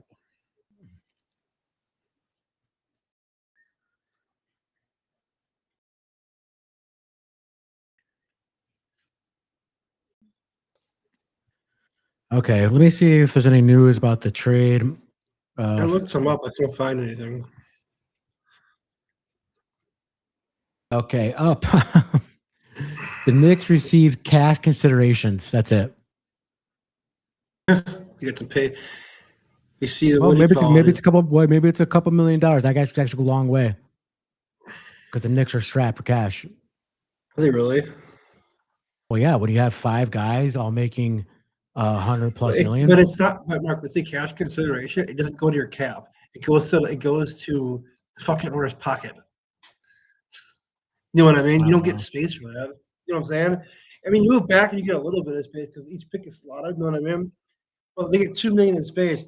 All it is what he called got $2 million richer. The owner did. Right, 1 second. They're explaining this thing.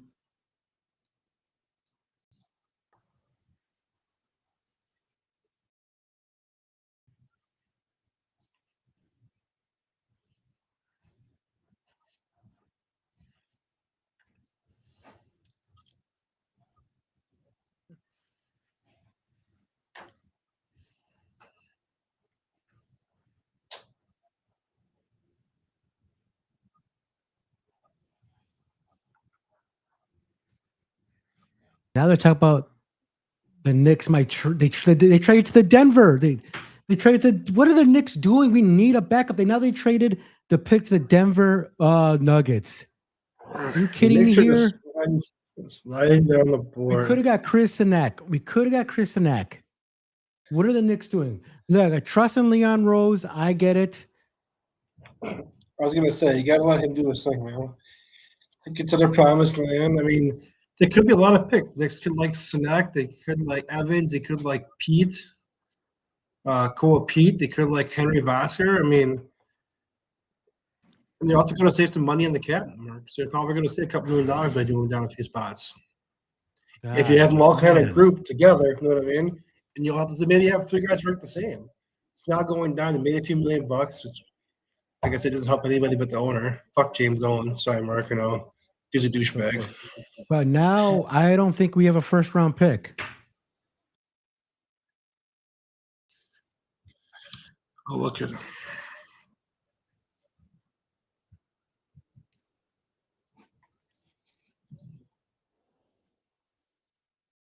Like, what are we doing, man? We need a pick now.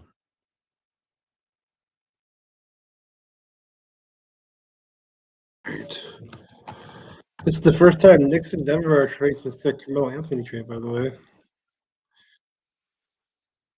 way. Excuse me. God damn, man. I'm not saying anything right now.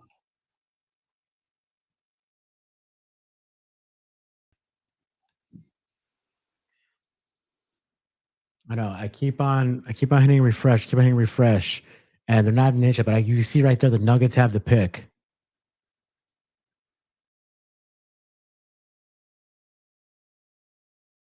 It might have been a 3-way trade too. I'm on ESPN right now, kind of looking too.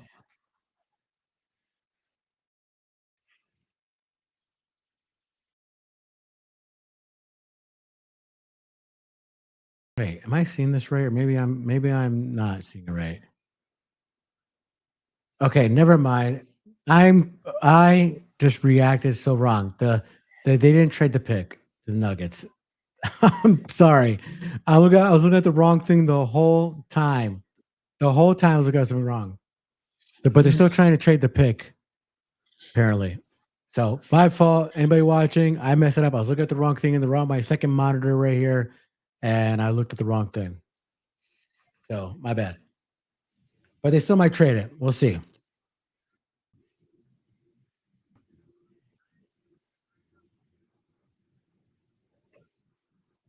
If you're gonna lose Mitch Robinson, you got to get Sinek. Come on, Knicks. Draft Chris Sinek Jr. Draft Chris Sinek Jr. Don't tell me, RJ. I'm behind no, I'm you. saying that. Pick Chris Sinek Jr. No, in my camera, so I won't see my facial reactions. Oh, forget your facial reaction. You just want to eat that burrito of yours. Come on, Knicks. Don't trade away this pick. We need to keep the juice going to win and to be in contention of the NBA title again next year, okay? We want 2 in a row. The Knicks want 2 NBA championships, okay? So don't trade away this pick for some future picks next year or some player that's not worth it. Draft Chris Sinek Jr. to help Mitch Robinson. Or if we lose Mitch Robinson, he can replace Mitch Robinson, hopefully. So, but this is the best shot. A guy ranked top 20. A guy who's ranked top 20 with ESPN. Please, Knicks, draft him. Here we go. Pick is in. Let's go. Come on, Knicks. Draft Chris Sinek Jr. Yes, we know the trades. Chris Sinek Jr.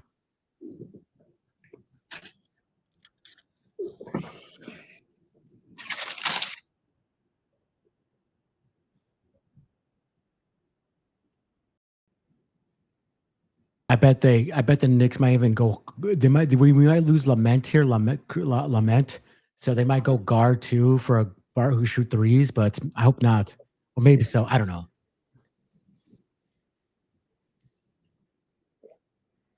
Oh, the guy that was flying up the boards. I called it. Sergio Delaray. A stash player. They're going to stash him overseas for a year. Okay, Knicks fans, please tell me what you think about this pick. I thought we needed to draft Chris Sinek Jr. so to have be Mitchell Robinson's replacement because I don't know if they're going to sign him. The guy they drafted, Sergio De Lara, was rising up all the boards. He's a great player in Spain. Spain has basically a good pro league over there. But I thought we should have drafted Chris Sinek Jr., who was considered a top 20 player, the college player coming into this draft. So, Knick fans, tell me what you think about this. I'm not sure about it. Maybe it's for the future, but I think they should have drafted Chris Sinek Jr. Yeah, I think the Knicks are going to stash him. They're going to try to make a run at maybe signing Mitchell Robinson, maybe Shemet, and run it back maybe. This is a pick they can stash over for up to 3 years. I think he's young too. I don't think he's very old. He's 18, 19 years old.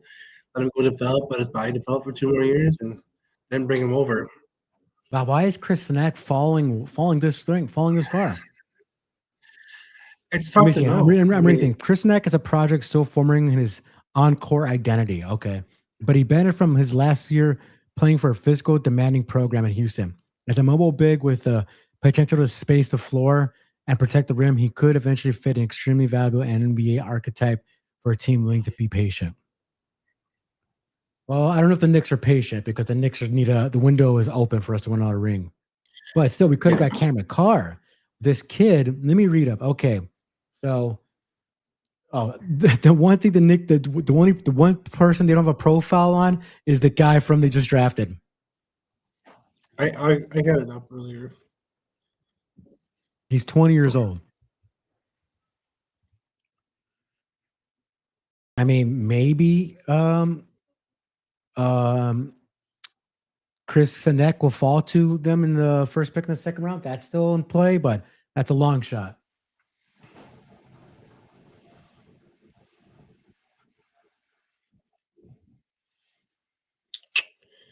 I read something on him. So I can bring him up here. All right, here's his strength. De La is an unselfish playmaker and capable shooter. He has the size and skill to play off the ball. His weaknesses. He isn't the quickest or strongest, which limits him the way he can create his own shot and pressure in the paint. He's not a great athletic advantage defensively. Is the verdict. De La had a strong season at Valencia before opting to stay in the draft, presenting a potential stash in the late rounds. His feel and size are good modern fit. He should scale on its own. So you think he's gonna be a stash player? I'm not sure about that. Like, do the Knicks need a player to stash or do they need to win now? Well, I mean, maybe they didn't like it, but maybe it's one of those picks they can save some cap space, stash him overseas for a year, maybe he develops and they bring him back over. It could be a cap play, Mark. Yeah, I know. Let's take a look at this NBA Knicks cap space. I understand, like, just because we won one ring doesn't mean we got to wait 53 years for another one. Like, I think we need to get players now. The Knicks are almost hard capped. They're 16 million under the they're up against the second whatever they call it, second curtain. So, and they have to sign Mitch Robinson and Shemet, or where the hell you say his name? Even though he's my, they have to sign possibly them because they're free agents. I'm trying to get their space out. You know what I mean? Here's what I was looking for. Yeah, Mitchell Robinson, Shemet, Jordan Clarkson. I know they like that Mohamed Diawara guy. They like him a lot. Well, I can see Sinek Jr. getting by Minnesota because Rudy Gobert getting a little bit older. I don't think Denver's going to go after a big man, Sinek Jr. I could see him going after the point guard from Duke. Yeah, like I said, Knicks have two big holes. I know I was reading on the Knicks Bleacher Report they want to resign Diawara, but they did sign him. They gave him a 4-year deal. Okay, they just re-signed him, so which tells you that's their backup center then. He's really good. No, he's only got, but I mean, they have a lot of potential in him. They gave him a 4-year, $10 million deal. He's only making like $2.5 million a year. A year. Yeah. So yeah, so pretty much you have the Knicks are going to be right up against their 14-second caps. So they could resign with bird rights, Mr. Robinson, and I don't know if they have bird rights for. They have bird rights. They do have his bird rights. They do. They can match any offer. I do like Colin Cowherd. He talks like this. Yeah. Guy, I don't know. Guy's got a lot of brain dead takes.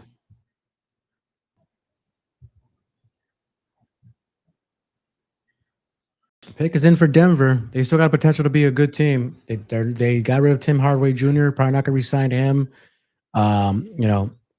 Jamal Murray. We'll see who. This is big. I think they need somebody now to draft to stay, get back in the Western Conference Finals or to and stay in contention. And from the video I saw yesterday or this morning, excuse me, that the Joker lost some good amount of weight already. Yeah, they're. I don't know what they're going to do. Slimmer to me. He did. He might have lost some weight. And Bleacher said it too. This is a surprise. Is it Henry Vassar? It is not. It's a big man. Terrace Reed? Yeah. I just took a guess. I'm not there yet. From UConn, huh? Yeah, I was surprised. He is the ESPN's 32nd best player. Wow. People that must have like with Sinek Jr. Because if they're going big man, maybe they don't like Sinek Jr. So I guess they needed. I guess I don't know the Denver squad. I guess they really needed a backup big man. Yeah, I mean at this point you're drafting for a couple. They're drafting for like elite talent. No, they're drafting like elite needs, like rebounding, rim protector, etc. Yeah, that's the one thing like the change from the '90s to the 2000s. Bench became very skill oriented. You're a good ball handler, or you're a good this. You're a good shooter. You're a good rebounder, block defender, or something. You know what I mean? You're more of a specialized big man. Oh, there is trade. The Denver Nuggets traded him to the Spurs for the 35th pick and 2 second-round picks. They traded this guy, Terrace Reed Jr. Terrace Reed to the Spurs. So the Spurs went both back-to-back big men? Yep. So the 35th overall and 2 future second-round picks. The Spurs received Terrace Reed Jr. Again, this is a move.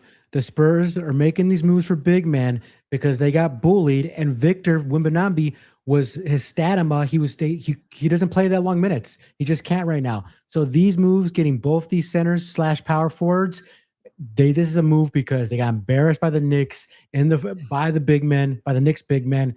So these moves are just because they got bullied, and Victor Wembanyama has stamina issues. So you know what? Hey, they need a rim protector and all this, sure. Because when Victor's off the table, they need somebody who's going to protect the rim. Because when he would get off, when Victor would go to the bench, the Knicks would go right and drive to the basket. So they need somebody who could do it, protect the rim when Victor is on the bench. But this is a move because the Knicks embarrassed them. Yeah.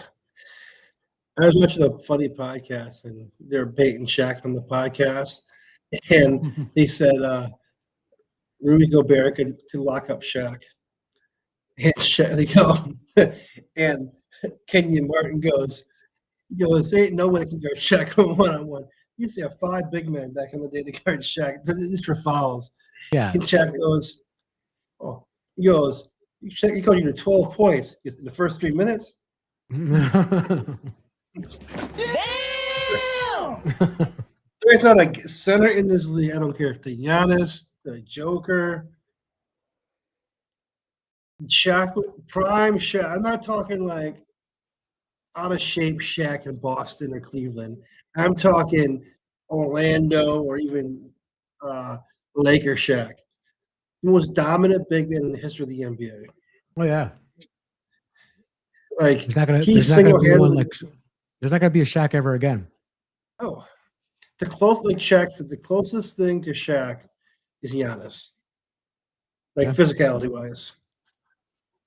So Oh, so Nikolai Vivek is gonna be a free agent, and he was the guy they got from the Bulls, and he's a double guy, and he can shoot the three Yeah. ball. So they might get some front court depth here. I don't know if they go Sinek because Sinek can't shoot the ball, and they need somebody to win now. So I don't know who this is going to be. Maybe it's they need no. a big guy too, because Vucevic is Well, gone. yeah, that's what I'm saying. The Sinek, but I don't know if they do that. But maybe they go Isaiah Evans, the point guard, because Pritchard, but Pritchard was the point guard, or he plays a lot of minutes as point guard. I don't know. Yeah, I don't know. And I knew they were trying to trade. There's potential Des White going to Timberwolves to clear some space. Cleveland might trade out of this too. Cleveland does not need a big man. They have Jared Allen and Mobley. They don't need any guards because they have Harden and Donovan Mitchell. Unless they need backups, I don't know. I don't know their backup roster. I should know this because I watched the Cavaliers series, but they might go. Maybe they go as Evans, the Cleveland Cavaliers, because Harden is what 35, 34 years old. So maybe they do that, and they need somebody to take his place in the future because he's a shooting guard. Evans from Duke. Was he a freshman that came out, or was he a senior? He Sophomore. sophomore. Someone gave him some bad advice. Who gave you the bad You know what advice? I mean? The tablet come out. I mean, you don't come out this early, especially in the NIL era, if you're not going to be a pick early. Yeah. But maybe Like they this go pick. Evans from Duke from the Celtics because I know you go to but let me finish that, RJ. Maybe they go Evans because they trade Jaylen Brown like they might. They do. So They could. I mean, I just don't know if we're going to move Brown. I mean, what are you going to get back? I or mean, they go center and because they don't have anybody. Well, they have I'm not they have sure. some guys. Well, you know the pick, so I know. I'm not saying it. yeah, I'm like 20 seconds behind you.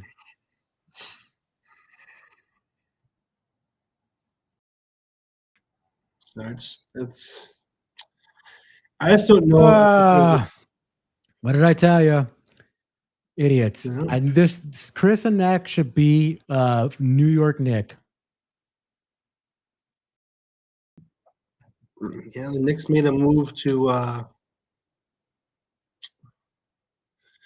stash a player, pretty much, it sounds like. Boo. This is crazy. Boo. There's been picks. My 21.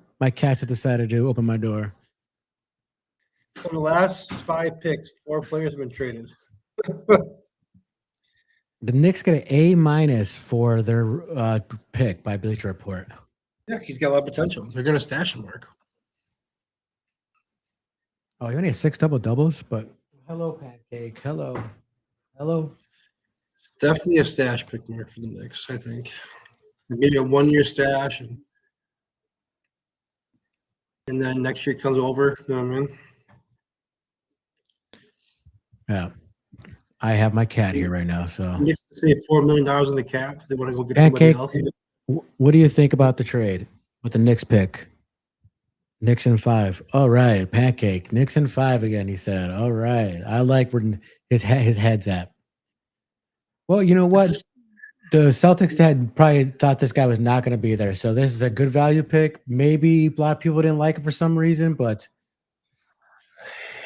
I think it's a good pick for the Celtics. I mean, you get a guy who they thought would be picked in the mid-teens, and you get him at pick 27.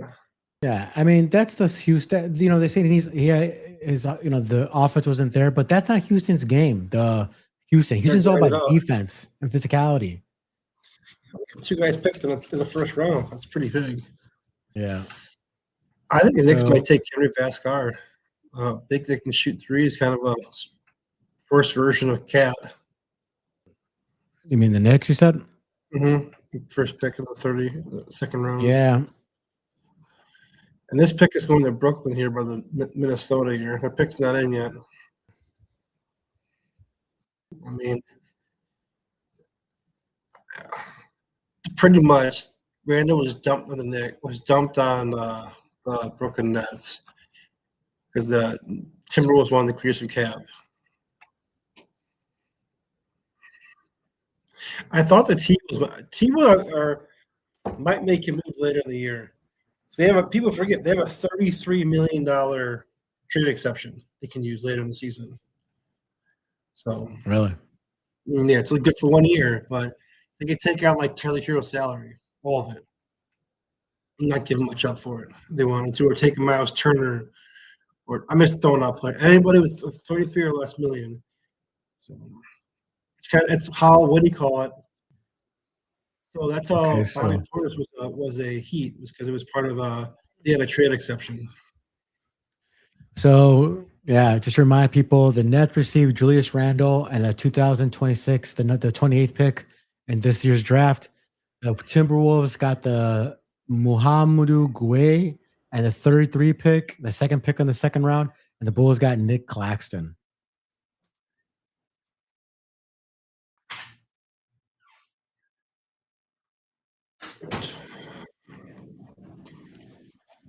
Oh man, hopefully this ends at 10:30.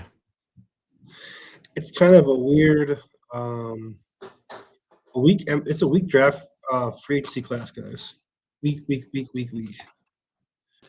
So the best, I gotta look through here. I mean, there's not much here. That's why I think Mitch Robinson's gonna get paid. Yeah, I mean, he actually might be the best guy in the market. Norman I mean, Powell. John Collins is a guy you can. It's worth some. Look at some. Other than that, If I'm the Heat, I'm going after John Collins. I don't get Norman Powell, Then- but yeah, Luau Dort. Yeah, I mean, a lot of good players are locked up, huh? I'm trying to see like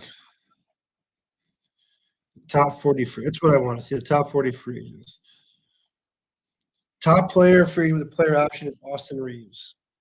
Jalen Duran is a restricted free agent, but he can get $287 million over 5 years. LeBron James is our number 3. Trae Young is resigning with Washington. What was his name? Kessler for the Jazz is a restricted free agent. Peyton Williams, restricted free agent. Draymond Green, player option. There's no way he's opted into that fucking thing. He better. We get some bad advice. Wiggins is a free agent, number 8. Green is 9. So, I mean, there's a lot of older players. Ayo Dosunmu just resigned, obviously. Eason, Fred VanVleet. I mean, there's no way he's not opting into that. Porzingis is a free agent, restricted. Player option, sorry. Rui Chima for the Lakers is a free agent. John Collins. Mitchell Robinson is number 16. Quentin Grimes. He's a guy I like the Bucks to go after, but I don't think he'll resign with the Bucks. I mean, we'll sign with the Bucks. Kobe White's a free agent. CJ Kobe White is- McCollum, Norm Powell. Yeah. Colin Gillespie, free agent. Anthony Simmons. So, Well, if Top I'm Miami, I'd go for Kobe White if they can. yeah. It's going to be the Heat are tough. No, I'm not going to lie. Who knows how they're going to do? They had. Huh? Oof.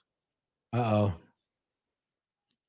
Was it I don't have it in front of me, but was it Malik Thomas, It was not. Baba Miller, No. Alex Caraban? It was not. Oh man. This is This is a shocker here. I Get can't your wait to see big this board out. name. You can say this guy's name.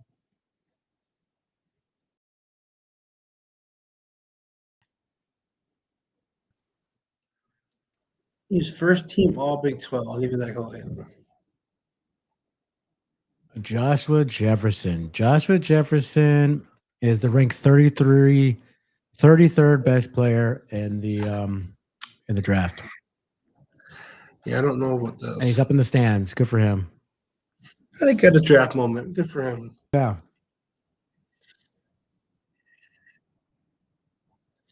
He must knew he had a first round guarantee somewhere. Sorry, people, that I'm eating on the microphone. I forget to hit mute sometimes.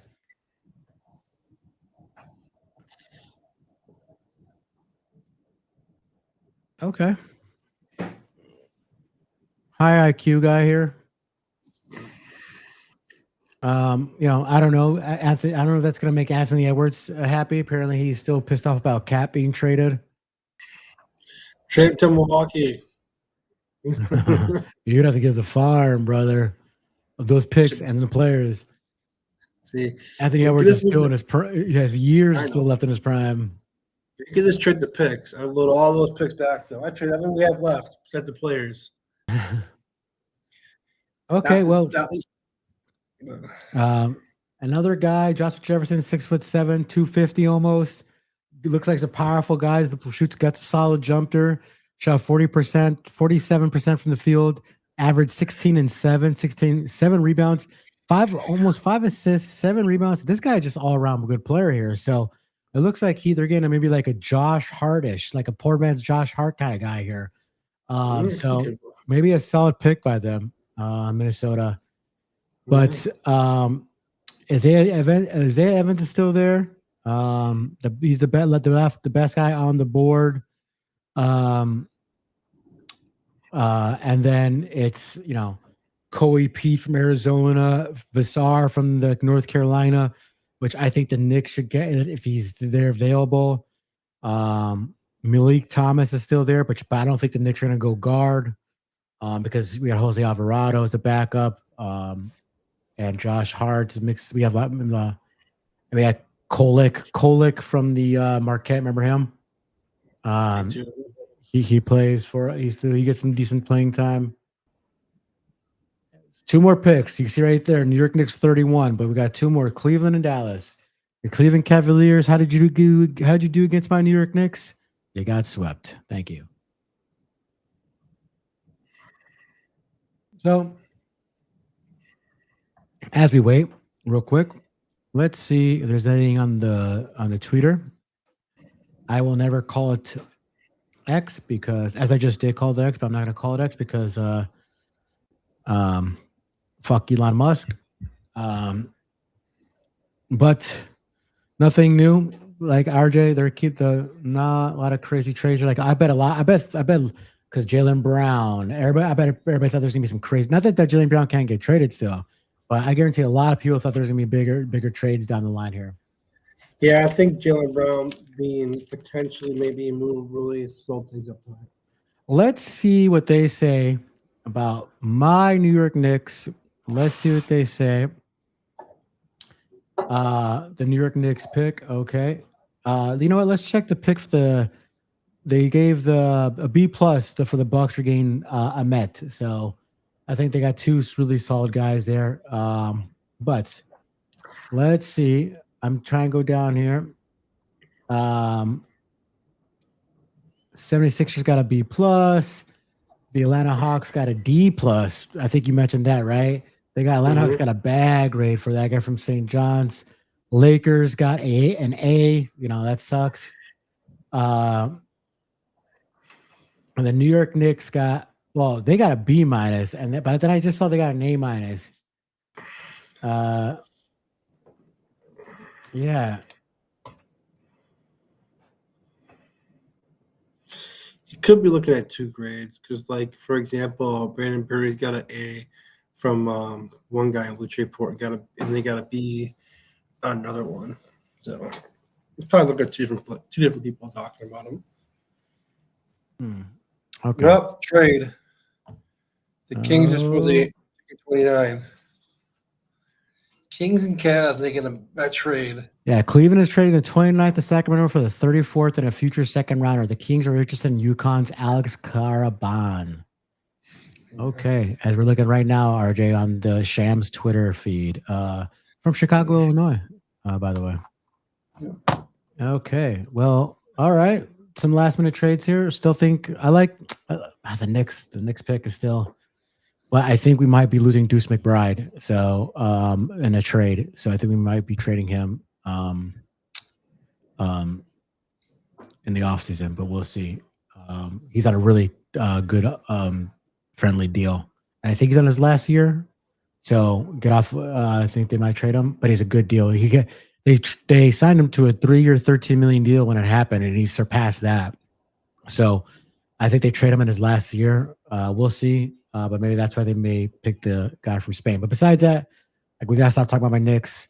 Sorry, but trade Cleveland, gain the 34th and a future second round. Maybe they feel like they need to get more, accumulate more picks for their run. It's all. A lot of their cap moves. These guys second round picks aren't guaranteed, so they can cut them, and then there's nothing they can cut them for nothing. Yeah. So it frees up space.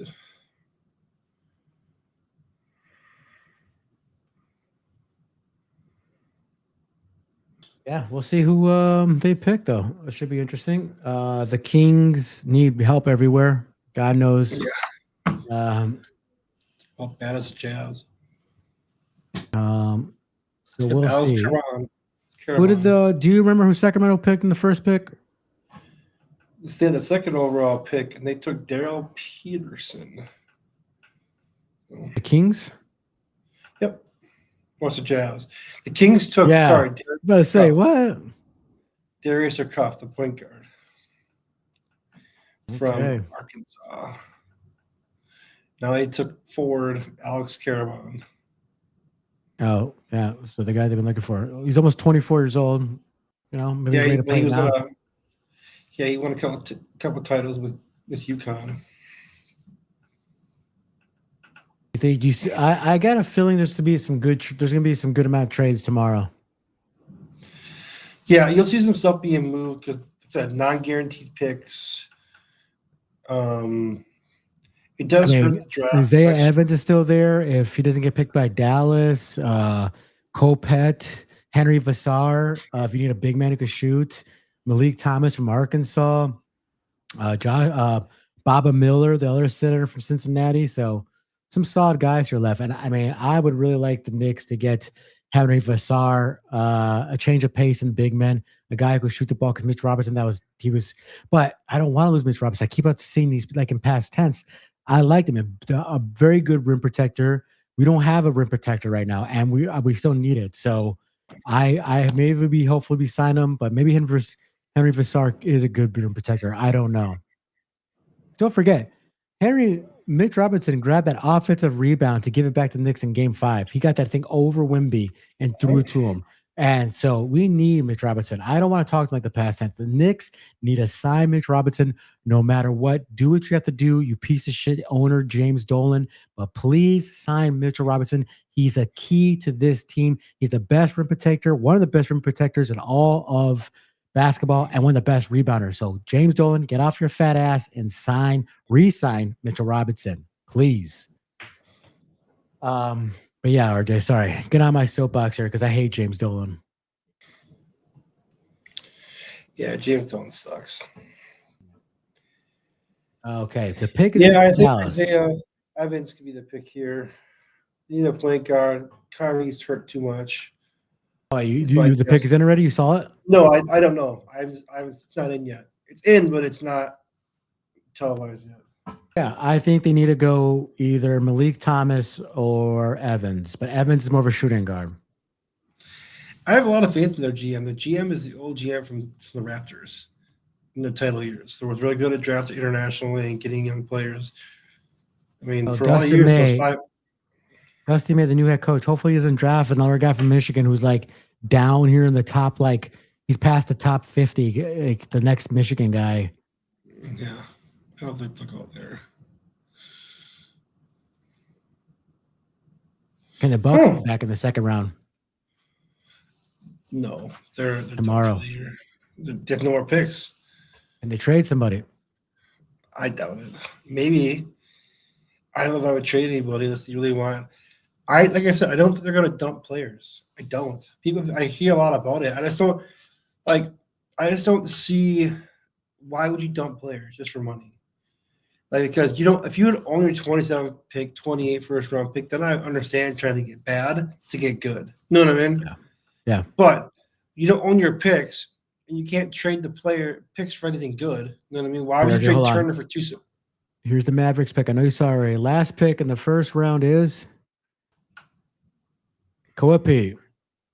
I like the Okay. pick. He's a little raw, lacks consistent jump shot, good rebounder, good defender, good finisher around the rim, guy that can grow. I don't understand getting the two bigs with Cooper Flag and that they have Daniel Gafford. And they're pretty deep in the bigs, so maybe it Yeah, tells you that but they're gonna Gafford move. and the other big linky dude, they cannot stay healthy. I have him in fantasy. Always are injured. Always injured. I know, but I'm just saying that's 4 or 5 big men now you have. That's a lot of big guys. But maybe they're gonna make a trade too. Maybe Gafford's gonna be gone. Yeah. Maybe Washington's gonna be gone. So, Well, I mean, I wasn't solely like I wasn't like all happy with the then I thought the Knicks could have got better with a guy in the first round. But that is they get a stash guy. Maybe they don't stash him either. Maybe they let him learn around Brunson and all that, there's that. So with all that being said, every big board is different. Let's look at the real quick, the big board on Bleacher Report. If you like ESPN, go to ESPN. RJ, according to Bleacher Reports, Malik Thompson, the guard from Arkansas, number 22, still there. Oh wait, no, he's not. Sorry, this is because Chris Knecht was drafted. So was Malik Thomas drafted? No. So Malik Thomas, 22. Isaiah Evans still there for Duke, and maybe they're right because they have him 29th, and ESPN had him at 20. Henry Vassar, 30. So a lot of guys here left. I'll just scroll and show you guys. So I really think hopefully the Knicks can get Malik Thompson or Isaiah Evans or Henry Vassar. Hopefully they get one of those guys. I don't think they're going to go guard again because he was just picked, but hopefully they go Henry Vassar. I really would like to see that, or another rim protector, maybe the guy from Virginia. But hopefully you do that. Yeah, it should be fun. I think there's going to be a lot of trades tomorrow, and the second round. So, RJ, man, what'd you think? Did you like the Bucks? Did you like the Bucks? well, I like the Bucks moves. I mean, kind of draft kind of fell away from. They needed a guard and they needed a stretch four. They got both of them. We'll see how Brandon Berry turns out, but I mean, it could be a great draft. I mean, right now the Bucks are in a kind of rebuilding stage, and they're going to have about a 5-year rebuild. So you got to hope you hit the home run here, and hopefully that they can. I mean, honestly, hope they move Kuzma. He's a goddamn bum. I don't mind the hero. He'll sell some tickets, being a hometown kid. Not a huge hero That's if he fan. stays with the team. Yeah. And my fears are going to dump Miles Turner for nothing. And I'd rather build back his. That's my big thing. If you're going to dump Hero, dump Kuzma, and dump Turner, you have to build their value back to get some out of return. You're not in a position just to, like, for example, when. Wait, RJ, we have a trade, and we have to go to it right quick here. The New York Knicks traded the 25th pick, Sergio De Lara, to the Dallas Mavericks for Pete and 2 second-round picks. And then the Knicks traded Pete to the Phoenix Suns for 3 rounders and cash. So the Knicks move out of the first round and pick up 3 second-rounders. That is god awful. What are the Knicks doing? We need a win now, and you're just trying to save a couple dollars here. If the Knicks, let me get off this. The Knicks just made this trade So they don't get the kid from Spain, and they don't get the kid Koya Pet. So they drafted nobody in the first round, and they have all these second rounders. This James Dolan, Leon Rose, if you guys made all these trades, okay, this better be the savings you're doing right now by not picking a first rounder. This better because you better be signing Mitch Robinson, okay? Because after Cat, we have nobody behind him, okay? So this better be all this money saving you're doing with all this trading in the draft. This better be because you are gonna sign Mitch Robinson. If not, James Dolan, sell the goddamn team and get your fat ass out of New York City because nobody likes you anyways from the city. So all these trades better be for Mitch Robinson. So there's that, RJ. They traded the guy from Spain, and then they traded the guy from Kopets. Then the Kopet they traded to Phoenix. So the Mavericks now have the kid Sergio, and the Phoenix Suns now get Pete from so they get that. I mean, it's either for that or Shemet, or maybe they're trying to. Maybe it's the guy they like. Maybe it's a trade they're trying to increase some cap for to get him in. Well, Mitch Robinson, he could get a great payday anywhere because he's one of the best centers in the free agency. But a lot of people say that he loves playing for New York and the group of guys, but money talks. We'll see. But this better be for Mitch Robinson. I mean, they're valuing it at $20 million a season. That's what they're saying. It's it's the estimated value. Not saying that everyone's going to resign or not. It's tough to say, especially big men. Big men tend to get overpaid. Yeah, but we need somebody behind Cat. We do have that. What if they moved Mitchell Robinson and a second round pick for Isaiah Stewart? Maybe, I don't know. He's on a Cavs. He signed for 2 more years at $15 million a season. Kind of cost control. The only problem with that is that puts you at apron number 2, and I don't think the Knicks want to be at apron 2. And the NBA teams tend to stay away from apron 2. Yeah, no. James Dolan said that he does not want to. He said that all the Twinkies he buys and all the MAGA apparel he buys, he can't. He doesn't want to get past the second apron. I kid. I just don't like the guy. But no, he said they're not going to go past that second apron. I mean, a lot of draft applications being a second apron too many years, so I understand it. I would say the worst draft of today is probably the Dallas Mavericks, taking a real stretch guy in the top 10. I would say some of the best moves of the draft, I would say it's the Bucks coming up with probably 2 starters. I mean, are we surprised that he picked the Homer alert? Wait, do I have a Homer? No, not a Homer alert. I mean, because really, the top of the draft on scratch. Okay, well, come on, man. You gotta. I mean, I'll give you this. They didn't think they ever projected the Tennessee guy, or I actually saw the guy they got from Arizona too. So they get both guys. So that is pretty solid. That's why I said if you would have asked me what the perfect draft was, it would have been Wagner or Barry slipping to 10 and then getting Nate Ahmed. So you asked what they wanted to do. I do like the Thunder's moves. I do like their center for them. I didn't like it for the Bucks. I like it for them. I mean, yeah. Lakers. I love the Lakers pick. Cameron at 25th. He could be a legit day 1 starter. I mean, I think I like the Lakers pick a lot. I know there's not a sexy pick for the Charlotte Hornets, but I think I'm bullish on guys who don't need, he knows his role and he's playing for a team that's offense everywhere. We named the guys already with Knuble being there now too. He knows his role. They need a guy to snatch boards. They pick him up. A lot of people are not going to like that pick. Look at Chris Annett. I know nobody thought he was going to go that far. Him falling all the way there to the let me see who I got him right here. The Boston Celtics, to a team that's going to be playing the best odds doing the Eastern Conference team. So them getting a top 10 projected a top 20 player, the 20th ranked guy out of all the prospects in the top 20 got to the team that's favored to win the Eastern Conference championship. So that is good value and great for them.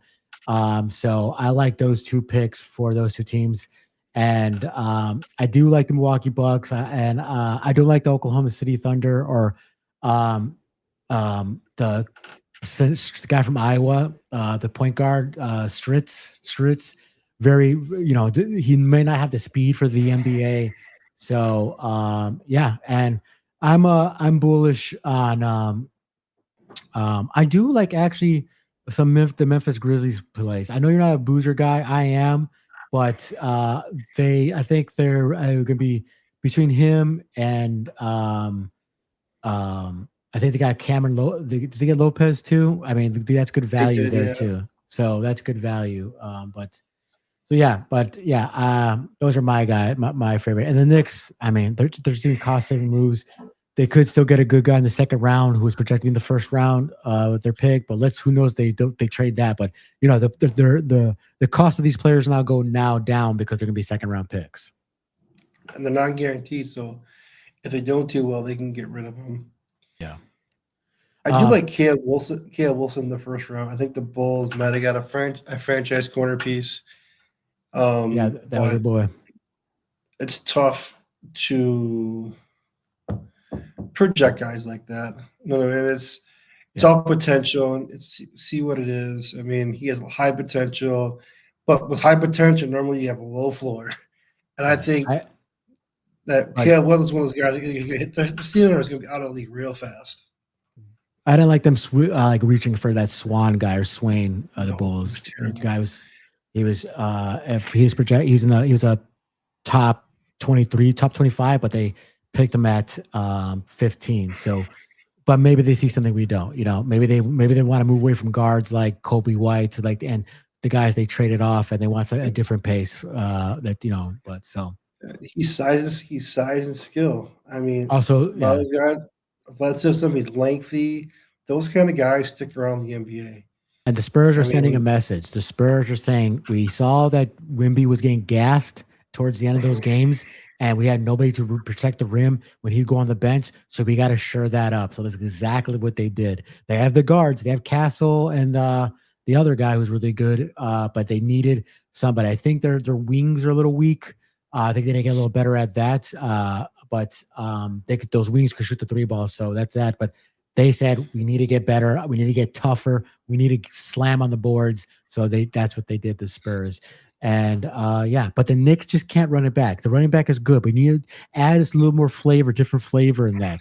So, I run it back with the same guys. We have one of the best core 5 guys in the NBA, but throw in some more other flavors, So let's do with that. Here's a report by the Bucks beat reporter. The Bucks and Spurs are talking trade right now.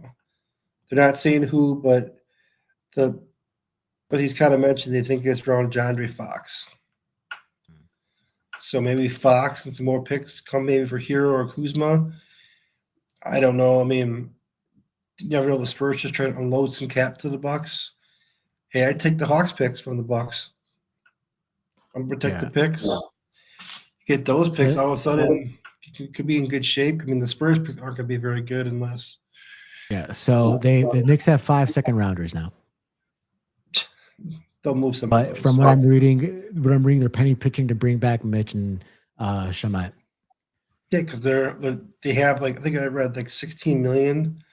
So they're hoping Mitch takes the pay cut because Shamet probably get 10, 11 million after that finals run. I mean, Mitchell Robinson, I hope, like I said, being next fan, I hope he stays, but I could see him getting 23 years and 50, 60 million from someone. So, an update. Phoenix sent the number 47 among 3 second-round picks to New York. So the Knicks get the 47. So the Knicks now add the 47th pick to their number 31 and 55 on Wednesday night. So the champions are now on the clock, and peer sources, they have already received receive offers for future draft assets for the 31st pick and intend to move the pick prior to start of the night of the draft too. So we're not going to draft anybody. So we're probably going to draft some guys late in the second round, and we're just going to get draft capital. That's the game. I hope they penny pitch. I hope the Knicks penny pitch because you better bring back Mitch Robinson, Shamet. No excuses for penny pitching like this. I mean, like I said, they have 16 million, so it may be one of the two. They might have offers on the table, and it's gonna be who's gonna blink first. You know what I mean? Yeah, probably can't bring them both back, even with Penny Pinch. I don't, unless they take a team friendly deal. I mean, which Well, they then it's did Mitch with- Robinson. You got to bring back Mitch Robinson. The guys that are going to be the best offensive rebounder in the game and one of the better rim protectors. It's just hard to pay a guy that much money just to be a rebounder.